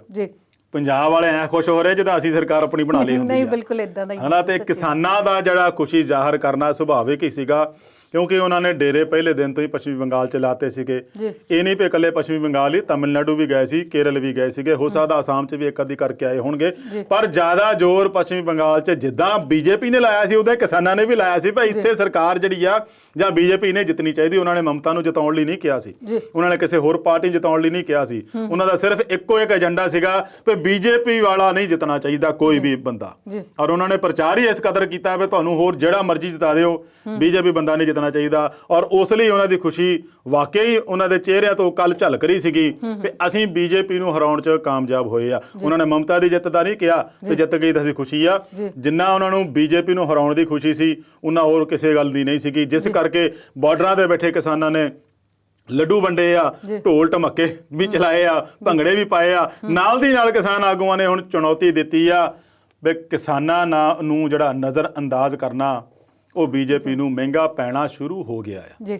ਬੇਸ਼ੱਕ ਪਹਿਲੇ ਰਾਜਾਂ ਦੇ ਵਿੱਚ ਲੋਕਾਂ ਨੇ ਹਜੇ ਨਹੀਂ ਸਮਝਿਆ ਸੀ, ਪਰ ਬੰਗਾਲ ਨੇ ਇੱਕ ਪਿਰਤ ਜ਼ਰੂਰ ਪਾਤੀ ਆ ਵੀ ਸਮਝ ਜਾਓ, ਆਉਂਦੇ ਸਮੇਂ ਦੇ ਵਿੱਚ ਹੋ ਸਕਦਾ ਬਾਕੀ ਰਾਜ ਵੀ ਸਮਝ ਜਾਣ, ਕਿਉਂਕਿ 3-4 ਰਾਜ ਇਹੋ ਜਿਹੇ ਜਿੱਥੇ 2022 ਚ ਚੋਣਾਂ ਹੋਣੀਆਂ। ਯੂਪੀ ਸਭ ਤੋਂ ਵੱਡਾ ਰਾਜ ਆ, ਉੱਥੇ ਚੋਣਾਂ ਆ, ਉੱਤਰਾਖੰਡ ਹੋ ਰਹੀਆਂ, ਪੰਜਾਬ 'ਚ ਹੋ ਰਹੀਆਂ, ਤੇ ਕਿਸਾਨ ਆਗੂਆਂ ਨੇ ਸਪਸ਼ਟ ਚੇਤਾਵਨੀ ਹੁਣੇ ਹੀ ਦਿੱਤੀ ਆ 8-9 ਮਹੀਨੇ ਪਹਿਲਾਂ ਹੀ ਵੀ ਜੇ ਬੀਜੇਪੀ ਵਾਲੇ ਨੇ ਕਿਸਾਨਾਂ ਦੀ ਗੱਲ ਨਹੀਂ ਮੰਨੀ, ਸਾਡੀਆਂ ਮੰਗਾਂ ਜੋ ਅਸੀਂ ਮੰਨ ਰਹੇ ਹਾਂ ਖੇਤੀ ਕਾਨੂੰਨ ਨਾਲ ਰੱਦ ਕਰਨ ਦੀ ਗੱਲ ਨਹੀਂ ਮੰਨੀ, ਇਦਾਂ ਹੀ ਚੱਲਦਾ ਗਿਆ ਤਾਂ ਇਹਨਾਂ ਤੋਂ ਯੂਪੀ ਵੀ ਜਾਂਦਾ ਲੱਗੂ, ਇਹਨਾਂ ਤੋਂ ਉੱਤਰਾਖੰਡ ਵੀ ਜਾਂਦਾ ਲੱਗੂ। ਅਸੀਂ ਪ੍ਰਚਾਰ ਇਦੋਂ ਵੀ ਜ਼ਿਆਦਾ ਵੱਧ ਚੜ ਕੇ ਕਰਾਂਗੇ ਕਿ ਬੀਜੇਪੀ ਨਹੀਂ ਆਉਣੀ ਚਾਹੀਦੀ ਆ। ਸੋ ਸਰਕਾਰ ਨੂੰ ਵੀ ਹੁਣ ਇਸ ਪੱਖੋਂ ਦੇਖੋ 2 ਮਈ ਸਾਰੇ ਵੇਟ ਕਰਦੇ ਸੀਗੇ, 2 ਮਈ ਤੋਂ ਬਾਅਦ ਕਿਸਾਨਾਂ ਦਾ ਭਵਿੱਖ ਜੁੜਿਆ, 2 ਮਈ ਤੋਂ ਬਾਅਦ ਕੋਈ ਸਰਕਾਰ ਨੇ ਇਸ ਦੇਸ਼ ਪ੍ਰਤੀ ਕੋਈ ਫੈਸਲਾ ਲੈਣਾ ਉਹ ਵੀ ਜੁੜਿਆ, ਉਹ ਸਾਰਾ ਕੁਝ ਹੁਣ ਟਿਕਾ ਜਿਹੜਾ 2 ਮਈ ਲੰਘ ਗਿਆ, ਹੁਣ ਸਰਕਾਰ ਤੇ ਆ ਗਿਆ। ਹੁਣ ਦੇਖਦੇ ਆ ਵੀ ਉਹ ਕਿਸਾਨਾਂ ਲਈ ਗੱਲਬਾਤ ਦਾ ਸੱਦਾ ਦਿੰਦੀ ਵੀ ਆ ਜਾਂ ਇਹਨੂੰ ਗੰਭੀਰਤਾ ਨਾਲ ਲੈਂਦੀ ਆ ਜਾਂ ਮੰਨਦੀ ਵੀ ਆ ਵੀ ਸਾਨੂੰ ਕਿਸਾਨਾਂ ਨੇ ਹਰਾਇਆ ਕਿ ਨਹੀਂ ਹਰਾਇਆ, ਇਹ ਵੀ ਦੇਖਣ ਵਾਲੀ ਗੱਲ ਹੋਊਗੀ ਜੀ। ਤੇ ਇਸ ਵੇਲੇ ਅਸੀਂ ਦੇਖਦੇ ਹਾਂ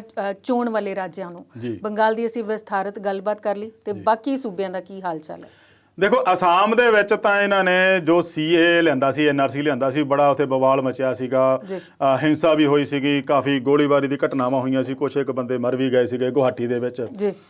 ਉਸ ਦੇ ਬਾਵਜੂਦ ਜਦੋਂ ਹੁਣ ਚੋਣਾਂ ਸ਼ੁਰੂ ਹੋਈਆਂ ਸੀ ਤੇ ਜਦੋਂ ਮੈਨੀਫੈਸਟੋ ਬਣਾਇਆ ਸੀ ਬੀਜੇਪੀ ਨੇ, ਉਸ ਮੈਨੀਫੈਸਟੋ ਦੇ ਵਿੱਚੋਂ CAA ਹੈ ਹੀ ਨਹੀਂ ਸੀ ਸ਼ਾਮਲ, ਜਿੱਥੋਂ ਸ਼ੁਰੂਆਤ ਹੁੰਦੀ ਆ।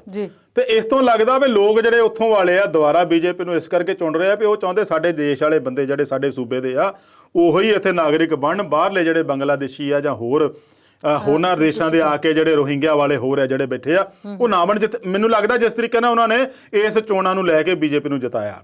ਉੱਥੇ ਸਰਬਾਨੰਦ ਸੋਨੋਵਾਲ ਮੁੱਖ ਮੰਤਰੀ ਸੀਗੇ, ਉਹਨੂੰ ਵੀ ਲੈ ਕੇ ਬੀਜੇਪੀ 'ਚ ਕਸ਼ਮਕਸ਼ ਬਹੁਤ ਚੱਲੀ, ਉਹਦੇ ਪ੍ਰਤੀ ਜਿਹੜੀ ਉੱਥੋਂ ਦਾ ਲੋਕਲ ਕੈਡਰ ਸੀ ਬੀਜੇਪੀ ਦਾ ਉਹਨੂੰ ਲੈ ਕੇ ਨਾਰਾਜ਼ ਬਹੁਤ ਸੀਗਾ, ਉਹਨੂੰ ਸਾਈਡਲਾਈਨ ਕਰਨਾ ਚਾਹੁੰਦਾ ਸੀਗਾ। ਤੇ ਉੱਥੇ ਇੱਕ ਚਿਹਰਾ ਉੱਭਰ ਕੇ ਆਇਆ ਹਿਮੰਤ ਬਿਸਵਾ ਸ਼ਰਮਾ, ਉਸ ਬੰਦੇ ਦੀ ਅਗਵਾਈ ਦੇ ਵਿੱਚ ਇਹਨਾਂ ਨੇ ਫਿਰ ਦੁਬਾਰਾ ਚੋਣ ਲੜੀ ਆ। ਬੰਦੇ ਦੋਨੋਂ ਹੀ ਇਹਨਾਂ ਦੇ ਬੀਜੇਪੀ ਦੇ ਮੁੱਢੋਂ ਕੈਡਰ ਨਹੀਂ ਹੈਗੇ।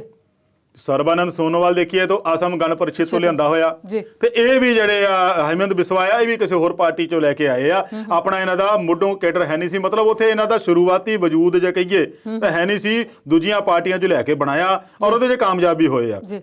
ਬੜਾ ਵਧੀਆ 5 ਸਾਲ ਸਰਬਾਨੰਦ ਸੋਨੋਵਾਲ ਨੇ ਲੰਘਾਏ ਆ।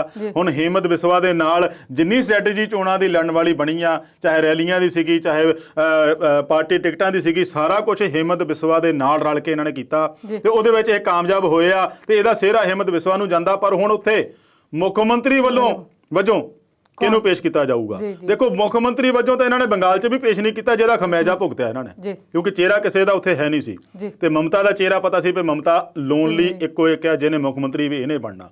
ਤੇ ਲੋਕਾਂ ਦੇ ਮਨਾਂ 'ਚ ਇਹ ਹੁੰਦਾ ਵੀ ਜੇ ਆਪਾਂ ਵੋਟ ਪਾ ਦਈਏ ਤੇ ਸਾਨੂੰ ਤੇ ਇਹਨਾਂ ਨੇ ਮੁੱਖ ਮੰਤਰੀ ਦੱਸਿਆ ਨੇ ਜਿਹਨੇ ਅਗਵਾਈ ਕਰਨੀ, ਉਹ ਕਿੱਥੋਂ ਕੌਣ ਹੋਊਗਾ, ਕਿੱਦਾਂ ਦਾ ਹੋਊਗਾ।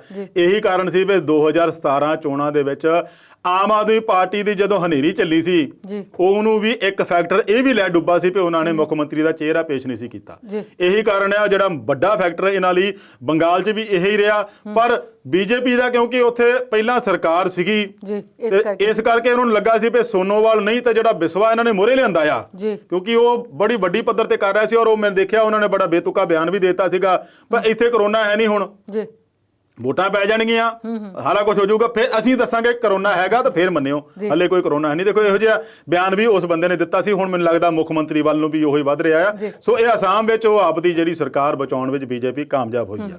ਜੇ ਤਮਿਲਨਾਡੂ ਦੀ ਗੱਲ ਕਰੀਏ ਤੇ ਜੈ ਲਲਿਤਾ ਦੀ ਗੈਰ ਹਾਜ਼ਰੀ, ਜੀ ਬਿਲਕੁਲ, ਕਿੰਨਾ ਕੁ ਉਸ ਪਾਰਟੀ ਨੂੰ ਨੁਕਸਾਨ ਹੋਇਆ ਇੱਧਰ? ਦੇਖੋ ਜੈ ਲਲਿਤਾ ਜਿਹੜੀ ਆ ਉਹ ਅਟਲ ਬਿਹਾਰੀ ਵਾਜਪੇਈ ਦੇ ਟਾਈਮ ਇਹਨਾਂ ਦੇ ਨਾਲ ਸੀ, ਥੋੜਾ ਜਿਹਾ ਮਨ ਮੁਟਾਵ ਹੋ ਗਿਆ, ਵਿੱਚੋਂ ਨਿਕਲ ਗਈ, ਸਰਕਾਰ ਵੀ ਡਿੱਗ ਪਈ ਸੀਗੀ ਵਾਜਪੇਈ ਦੀ।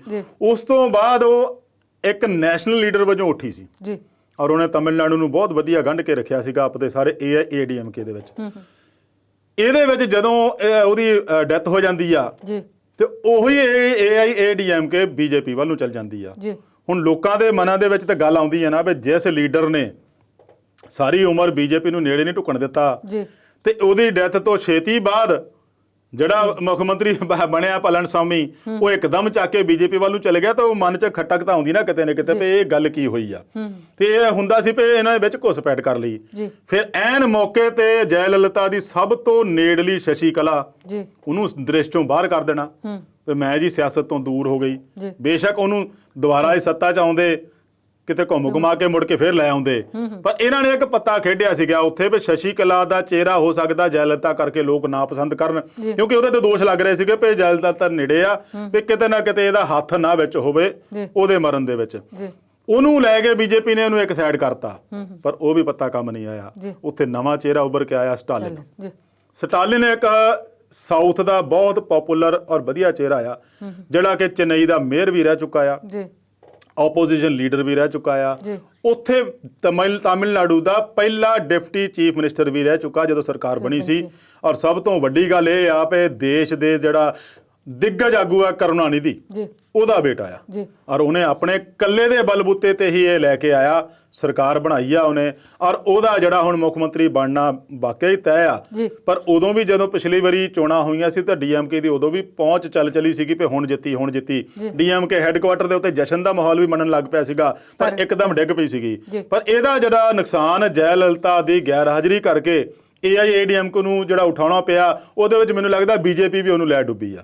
ਸੋ ਉਹਦਾ ਜਿਹੜਾ ਵੱਡਾ ਉੱਭਰ ਕੇ ਆਉਣਾ ਸਟਾਲਿਨ ਦਾ, ਇੱਕ ਨਵਾਂ ਉਹਦੇ ਵਿੱਚ 10 ਸਾਲ ਬਾਅਦ ਵਾਪਸੀ ਹੋਣੀ, ਔਰ ਉਹਦੇ ਵਿੱਚ ਨਾਲ ਕਾਂਗਰਸ ਦਾ ਗੱਠਜੋੜ ਵੀ ਹੈਗਾ, ਜਿਹਦੇ ਕਰਕੇ ਉੱਥੇ ਮਾੜਾ ਮੋਟਾ ਜਿਹੜਾ ਕਾਂਗਰਸ ਦਾ ਵਜੂਦ ਬੇਸ਼ੱਕ ਰਹਿ ਜਾਊਗਾ, ਪਰ ਸਟਾਲਿਨ ਇਸ ਵੇਲੇ ਜਿਹੜਾ ਤਾਮਿਲਨਾਡੂ ਦਾ ਹੀਰੋ ਬਣ ਕੇ ਨਿਕਲਿਆ ਜੀ। ਤੇ ਪੁੱਡੂਚੇਰੀ ਦੀ ਗੱਲ ਕਰੀਏ ਤੇ ਉਹਦੇ ਚ ਕਿਹੜਾ ਨੇ? ਪੁੱਡੂਚੇਰੀ ਦੇ ਵਿੱਚ ਵੀ ਜਦੋਂ ਸਰਕਾਰ ਹਜੇ ਥੋੜਾ ਸਮਾਂ ਰਹਿੰਦਾ ਸੀਗਾ ਤੇ ਬੀਜੇਪੀ ਨੇ ਉੱਥੇ ਕਿਰਨ ਬੇਦੀ ਰਾਜਪਾਲ ਸੀ, ਜਿਹੜੇ ਕਿ ਐਨ ਮੌਕੇ ਤੇ ਅਹੁਦਾ ਛੱਡ ਗਏ ਸੀਗੇ। ਹੋ ਸਕਦਾ ਸੀ ਉਹਨਾਂ ਨੂੰ ਕਹਿੰਦੇ ਸੀਗੇ ਕਿ ਆਮ ਰਾਜਾਂ ਦੇ ਵਿੱਚ ਰਾਜਪਾਲਾਂ ਨੂੰ ਕਿਹਾ ਜਾਂਦਾ ਨਾ ਵੀ ਹੁਣ ਇਹਨਾਂ ਦੀ ਜਿਹੜੀ ਮਾਈਨੋਰਿਟੀ ਹੋ ਗਈ ਆ, ਘੱਟ ਗਿਣਤੀ ਸਰਕਾਰ ਆ ਗਈ ਆ, ਭੰਗ ਕਰ ਦਿਓ ਜਾਂ ਇਹਨਾਂ ਨੂੰ ਫਲੋਰ ਟੈਸਟ ਲਈ ਕਹਿ ਦਿਓ। ਮੈਨੂੰ ਲੱਗਦਾ ਵੀ ਕਿਰਨ ਬੇਦੀ ਨੇ ਕਿਤੇ ਇਹਨਾਂ ਦੀ ਗੱਲ ਨਹੀਂ ਸੁਣੀ ਔਰ ਉਹਦਾ ਛੱਡ ਕੇ ਚਲੇ ਗਈ। ਉਸ ਦੌਰਾਨ ਹੀ ਇਹਨਾਂ ਨੇ ਜੋ ਉੱਥੇ ਕੰਮ ਕੀਤਾ ਆਪਣੇ ਸਾਹਮਣੇ ਹੀ ਆ। ਸਰਕਾਰ ਡਿੱਗ ਪਈ, ਦੁਬਾਰਾ ਚੋਣਾਂ ਦਾ ਸਮਾਂ ਅਜੇ ਰਹਿੰਦਾ ਸੀਗਾ, ਉਹਨੂੰ ਪਹਿਲਾਂ ਹੀ ਡੇਗ ਕੇ ਉੱਥੇ ਰਾਜਪਾਲ ਦਾ ਰਾਜ ਕਰਤਾ। ਹੁਣ ਉੱਥੇ ਆਪਣੇ ਦਮਖਮ ਤੇ ਬੀਜੇਪੀ ਸਰਕਾਰ ਬਣਾਉਣ ਜਾ ਰਹੀ ਆ, ਉਹਦੀ ਬਹੁਮਤ ਮਿਲ ਗਿਆ, ਕਾਂਗਰਸ ਫਿਰ ਪਿਛੜ ਗਈ ਆ। ਕਾਂਗਰਸ ਦਾ ਇਹੀ ਸੈਟਬੈਕ ਰਿਹਾ ਵੀ ਇਹਦੇ ਆਪ ਦੇ ਮੈਂਬਰ ਹੀ ਇਹਨੂੰ ਦਗਾ ਦੇ ਜਾਂਦੇ ਰਹੇ। ਜੇ ਆਪਾਂ ਮੱਧ ਪ੍ਰਦੇਸ਼ ਦੀ ਗੱਲ ਕਰੀਏ, ਰਾਜਸਥਾਨ ਦੀ ਗੱਲ ਕਰੀਏ, ਇਹਨਾਂ ਤੋਂ ਆਪ ਦੇ ਮੈਂਬਰ ਸੰਭਾਲੇ ਨਹੀਂ ਜਾਂਦੇ। ਰਾਜਸਥਾਨ ਦੇ ਵਿੱਚ ਗਹਿਲੋਤ ਹੀ ਆਪਣੇ ਬਲਬੂਤੇ ਆਪਣੀ ਸੂਝ-ਬੂਝ ਨਾਲ ਸਮਝ ਗਿਆ, ਮੱਧ ਪ੍ਰਦੇਸ਼ ਇਹਨਾਂ ਦਾ ਬੁਰਾ ਹਾਲ ਹੋਇਆ। ਸੋ ਇਹ ਕਾਂਗਰਸ ਵਾਲੇ ਉੱਥੇ ਜੇ ਨਹੀਂ ਬਣ ਸਕੇ, ਪਹਿਲਾਂ ਸਰਕਾਰ ਇਹਨਾਂ ਦੀ ਸੀਗੀ, ਉਹਦੇ ਵਿੱਚ ਵੀ ਖਰੀਦੋ ਫਰੋਖ ਦੀ ਗੱਲ ਚੱਲੀ ਸੀ, ਵੀ ਕਾਂਗਰਸ ਵਾਲੇ ਬੀਜੇਪੀ ਵੱਲੋਂ ਚੱਲ ਗਏ ਆ। ਸੋ ਪੁੱਡੂਚੇਰੀ ਵੀ ਜਿਹੜਾ ਆ ਉਹ ਬੀਜੇਪੀ ਕੋਲ ਗਿਆ ਆ। 50 ਰਾਜਾਂ ਦੇ ਵਿੱਚ 2 ਰਾਜ ਦੇ ਵਿੱਚ ਬੀਜੇਪੀ ਜ਼ਰੂਰ ਸੱਤਾ 'ਚ ਆਈ ਆ। ਆਪਾਂ ਗੱਲਬਾਤ ਦਾ ਸਿਲਸਿਲਾ ਜਾਰੀ ਰੱਖਦੇ ਹਾਂ ਪਰ ਇਸ ਬ੍ਰੇਕ ਤੋਂ ਬਾਅਦ।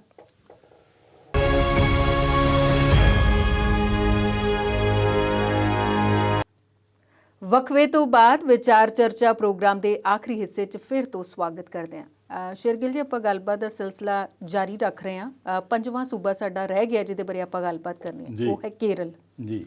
ਕੇਰਲ ਦੀ ਖੂਬਸੂਰਤੀ ਦਾ ਬਿਆਨ ਤਾਂ ਬੜੇ ਸੋਹਣੇ ਤਰੀਕੇ ਨਾਲ ਸਾਡੇ ਅੰਮ੍ਰਿਤ ਸ਼ਰਮਾ ਜੀ ਬੜੇ ਸੋਹਣੇ ਤਰੀਕੇ ਨਾਲ ਕਰਦੇ ਨੇ, ਪਰ ਸਿਆਸਤ ਦੇ ਭੇਦ ਤੁਸੀਂ ਖੋਲ੍ਹਦੇ ਹੋ। ਬਿਲਕੁਲ ਜੀ, ਕੇਰਲ ਵਿੱਚ ਵੀ ਦਹਾਕਿਆਂ ਬਾਅਦ ਇਹ ਪਿਰਤ ਨਵੀਂ ਪਈ ਆ ਵੀ ਇੱਕ ਸਰਕਾਰ ਰਿਪੀਟ ਹੋ ਰਹੀ ਆ ਜੀ, LDF ਦੀ, ਲੈਫਟ ਫਰੰਟ ਵਾਲੀ।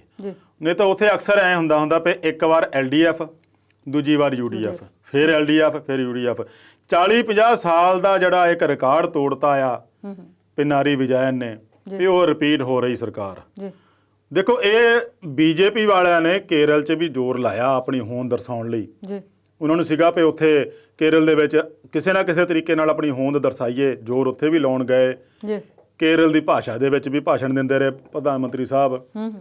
ਅਮਿਤ ਸ਼ਾਹ ਹੋਰਾਂ ਨੇ ਵੀ ਚੰਗਾ ਡੇਰਾ ਲਾਈ ਰੱਖਿਆ ਉੱਥੇ। ਕਾਂਗਰਸ ਦੇ ਰਾਹੁਲ ਗਾਂਧੀ ਉੱਥੋਂ MP ਆ, ਫਿਰ ਵੀ ਉੱਥੇ ਕਾਂਗਰਸ ਦਾ ਕੁਝ ਦਿਸਿਆ ਨਹੀਂ ਸਾਨੂੰ, ਤੇ ਦਿਸਿਆ ਬੀਜੇਪੀ ਦਾ ਵੀ ਕੁਝ ਨਹੀਂ। ਇੱਕ ਸੀਟ ਨਹੀਂ ਮਿਲੀ। ਇਹਨਾਂ ਨੇ ਪੱਤਾ ਤਾਂ ਖੇਲਿਆ ਸੀਗਾ ਵੀ ਮੈਟਰੋ ਮੈਨ ਨੂੰ ਲਿਜਾ ਕੇ ਉੱਥੇ ਮੁੱਖ ਮੰਤਰੀ ਵਜੋਂ ਪੇਸ਼ ਕਰਨਾ, ਕਿਹਾ ਨਹੀਂ ਸੀ, ਪਰ ਲੱਗਦਾ ਸੀਗਾ ਵੀ ਉਹ ਮੁੱਖ ਮੰਤਰੀ ਦਾ ਚਿਹਰਾ ਹੋਊਗਾ। ਸ੍ਰੀ ਧਰਨ ਬੜੀ ਘਾਲਣਾ ਉਹਨਾਂ ਨੇ ਮੈਟਰੋ ਜੋ ਦੇਣ ਦਿੱਤੀ ਆ, ਬਹੁਤ ਵੱਡਾ ਉਹਦਾ ਇੱਕ ਹਿੱਸਾ, ਭੂਮਿਕਾ ਬਹੁਤ ਕਮਾਲ ਦੀ ਉਹਨਾਂ ਦੀ ਮੈਟਰੋ ਬਣਾਈ ਜਿਹੜੀ। 88 ਸਾਲ ਦੀ ਉਮਰ ਦੇ ਵਿੱਚ ਵਿਚਾਰੇ ਨੂੰ ਲਿਆ ਕੇ ਉੱਥੇ ਚੋਣ ਮੈਦਾਨ 'ਚ ਖੜਾ ਕਰਤਾ। ਤੇ ਇਹਦਾ ਮਤਲਬ ਇਹ ਵੀ ਤੁਹਾਨੂੰ ਜਿਹੜੇ ਆਪ ਦੇ ਕੋਲ ਕੋਈ ਉਮੀਦਵਾਰ ਹੈ ਨਹੀਂ। ਇਹਦੇ ਨਾਲ ਫਿਰ ਇੱਕ ਵਾਰੀ ਜੋੜੂੰਗਾ ਬੰਗਾਲ ਨਾਲ ਮੈਂ, ਵੀ ਜਿੰਨੇ ਤ੍ਰਿਣਮੂਲ 'ਚੋਂ ਛੱਡ ਕੇ ਆਏ ਸੀਗੇ ਉਹਨਾਂ ਸਾਰਿਆਂ ਨੂੰ ਫਿਰ ਟਿਕਟਾਂ ਦੇ ਕੇ ਵਾੜਤਾ ਤੁਸੀਂ। ਲੋਕ ਸਭਾ ਦੀਆਂ ਮੈਂਬਰਾਂ ਤੋਂ ਅਸਤੀਫੇ ਦਵਾਤੇ, ਰਾਜ ਸਭਾ ਤੋਂ ਅਸਤੀਫੇ ਦਵਾਤੇ, ਤੇ ਕੀ ਤੁਹਾਨੂੰ ਬੰਗਾਲ ਦੇ ਵਿੱਚੋਂ ਕੋਈ ਉਮੀਦਵਾਰ ਆਪਣਾ ਬੀਜੇਪੀ ਦਾ ਨਹੀਂ ਮਿਲਿਆ ਖੁਦ ਦਾ? ਵੀ ਜੇ ਤੁਸੀਂ ਇਹ ਵੇਟ ਕਰਦੇ ਸੀ ਵੀ ਤ੍ਰਿਣਮੂਲ ਤੋਂ ਬੰਦਾ ਖਿੱਚ ਕੇ ਲਾਈਏ ਤਾਂ ਫਟਾਫਟ ਉਹਨੂੰ ਟਿਕਟ ਦਈਏ, ਤੇ ਇਹਦੀ ਨਾਰਾਜ਼ਗੀ ਫਿਰ ਤੁਹਾਨੂੰ ਝੱਲਣੀ ਪਈ ਆ। ਦਲ ਬਦਲੂਆਂ ਨੂੰ ਜੋ ਸਬਕ ਮਿਲਣਾ ਉਹ ਤਾਂ ਹੈਗਾ ਹੀ ਆ। ਕੇਰਲ ਦੇ ਵਿੱਚ ਜਿਹੜਾ ਦੁਬਾਰਾ ਰਿਪੀਟ ਹੋਣਾ, ਇਹ ਉਹ ਜਿਹੜੀ ਵਿਜੇ ਆ ਉਹਦੀ ਇੱਕ ਸੂਝ-ਬੂਝ ਵਾਲੀ ਗੱਲ ਆ, ਉਹਦੇ ਤੇ ਦੋਸ਼ ਵੀ ਲੱਗਦੇ ਰਹੇ ਕਿਉਂਕਿ ਉਥੇ ਆਏ ਦਿਨ ਜਿਹੜਾ ਹੈ ਨਾ ਵਿਦੇਸ਼ਾਂ ਤੋਂ ਸੋਨਾ ਫੜਨ ਦੀ ਗੱਲ ਜਿਹੜਾ ਹੈ ਬਹੁਤ ਚਰਚਾ ਦਾ ਵਿਸ਼ਾ ਬਣ ਗਿਆ ਸੀਗਾ। ਉਹਦੇ ਵਿੱਚ ਇਹਨਾਂ ਨੇ ਬਹੁਤ ਹੀ ਗੰਭੀਰ ਦੋਸ਼ ਲਾਏ ਸੀਗੇ ਕਿ ਇਸ ਫੜੋ-ਫੜੀ ਦੇ ਵਿੱਚ ਜਾਂ ਸਮਗਲਿੰਗ ਦੇ ਵਿੱਚ ਸਿੱਧੇ ਤੌਰ ਤੇ ਚੀਫ ਮਿਨਿਸਟਰ ਸ਼ਾਮਲ ਆ। ਪ੍ਰੂਵ ਬੇਸ਼ੱਕ ਅਜੇ ਨਹੀਂ ਕਰ ਸਕੇ, ਪਰ ਉਹ ਦੋਸ਼ ਲਾ ਕੇ ਸਾਬਤ ਕਰਨ ਦੀ ਕੋਸ਼ਿਸ਼ ਕੀਤੀ ਗਈ ਸੀ ਕਿ ਕੇਰਲ ਨੂੰ ਲੁੱਟਿਆ ਜਾ ਰਿਹਾ। ਪਰ ਉਹ ਬੰਦਾ ਵੀ ਇੱਕ ਜਿਹਨੂੰ ਕਹਿੰਦੇ ਆ ਵੀ ਕਾਮਰੇਡ ਪੱਕਾ ਸੀਗਾ। 1945 ਦੇ ਵਿੱਚ ਜਨਮਿਆ ਉਹਦਾ ਤੇ ਸਾਰੀ ਜ਼ਿੰਦਗੀ ਉਹਦੀ ਇਹਦੇ ਵਿੱਚ ਲੰਘ ਗਈ ਤੇ ਉਹਦਾ ਜਿਹੜਾ ਇਸ ਤਰੀਕੇ ਨਾਲ ਇਹਨਾਂ ਨੂੰ ਟੈਕਲ ਕਰਨਾ ਔਰ ਉਹਦੇ ਵਿੱਚੋਂ ਉੱਠ ਕੇ ਆਉਣਾ, ਐਂਟੀ ਇਨਕੰਬੈਂਸੀ ਦਾ ਫੈਕਟਰ ਬਹੁਤ ਸੀ ਕੇਰਲ 'ਚ। ਬਾਵਜੂਦ ਇਸ ਦੇ ਉਹਨੇ ਉਹ ਟੱਕਰ ਦੇ ਕੇ ਸਰਕਾਰ ਬਣਾ ਜਾਣੀ, ਇਹ ਵੀ ਬੀਜੇਪੀ ਲਈ ਇੱਕ ਬਹੁਤ ਵੱਡਾ ਉੱਥੇ ਸ਼ਰਮਨਾਕ ਆ ਜਾਂ ਉਹਦੇ ਲਈ ਕਹਿ ਲਓ ਇੱਕ ਵੱਡੀ ਚਪੇੜ ਆ ਤੇ ਉਹਨਾਂ ਨੇ ਜੋ ਵੀ ਜ਼ੋਰ ਲੱਗਦਾ ਸੀ ਲਾ ਲਿਆ। ਜੇ ਬੰਗਾਲ ਦੇ ਵਿੱਚ ਉਹਨਾਂ CBI ED NIA ਜੋ ਨਾ ਸੋ ਕੀਤਾ, ਸਾਰਾ ਕੁਝ ਕਰ ਦਿੱਤਾ।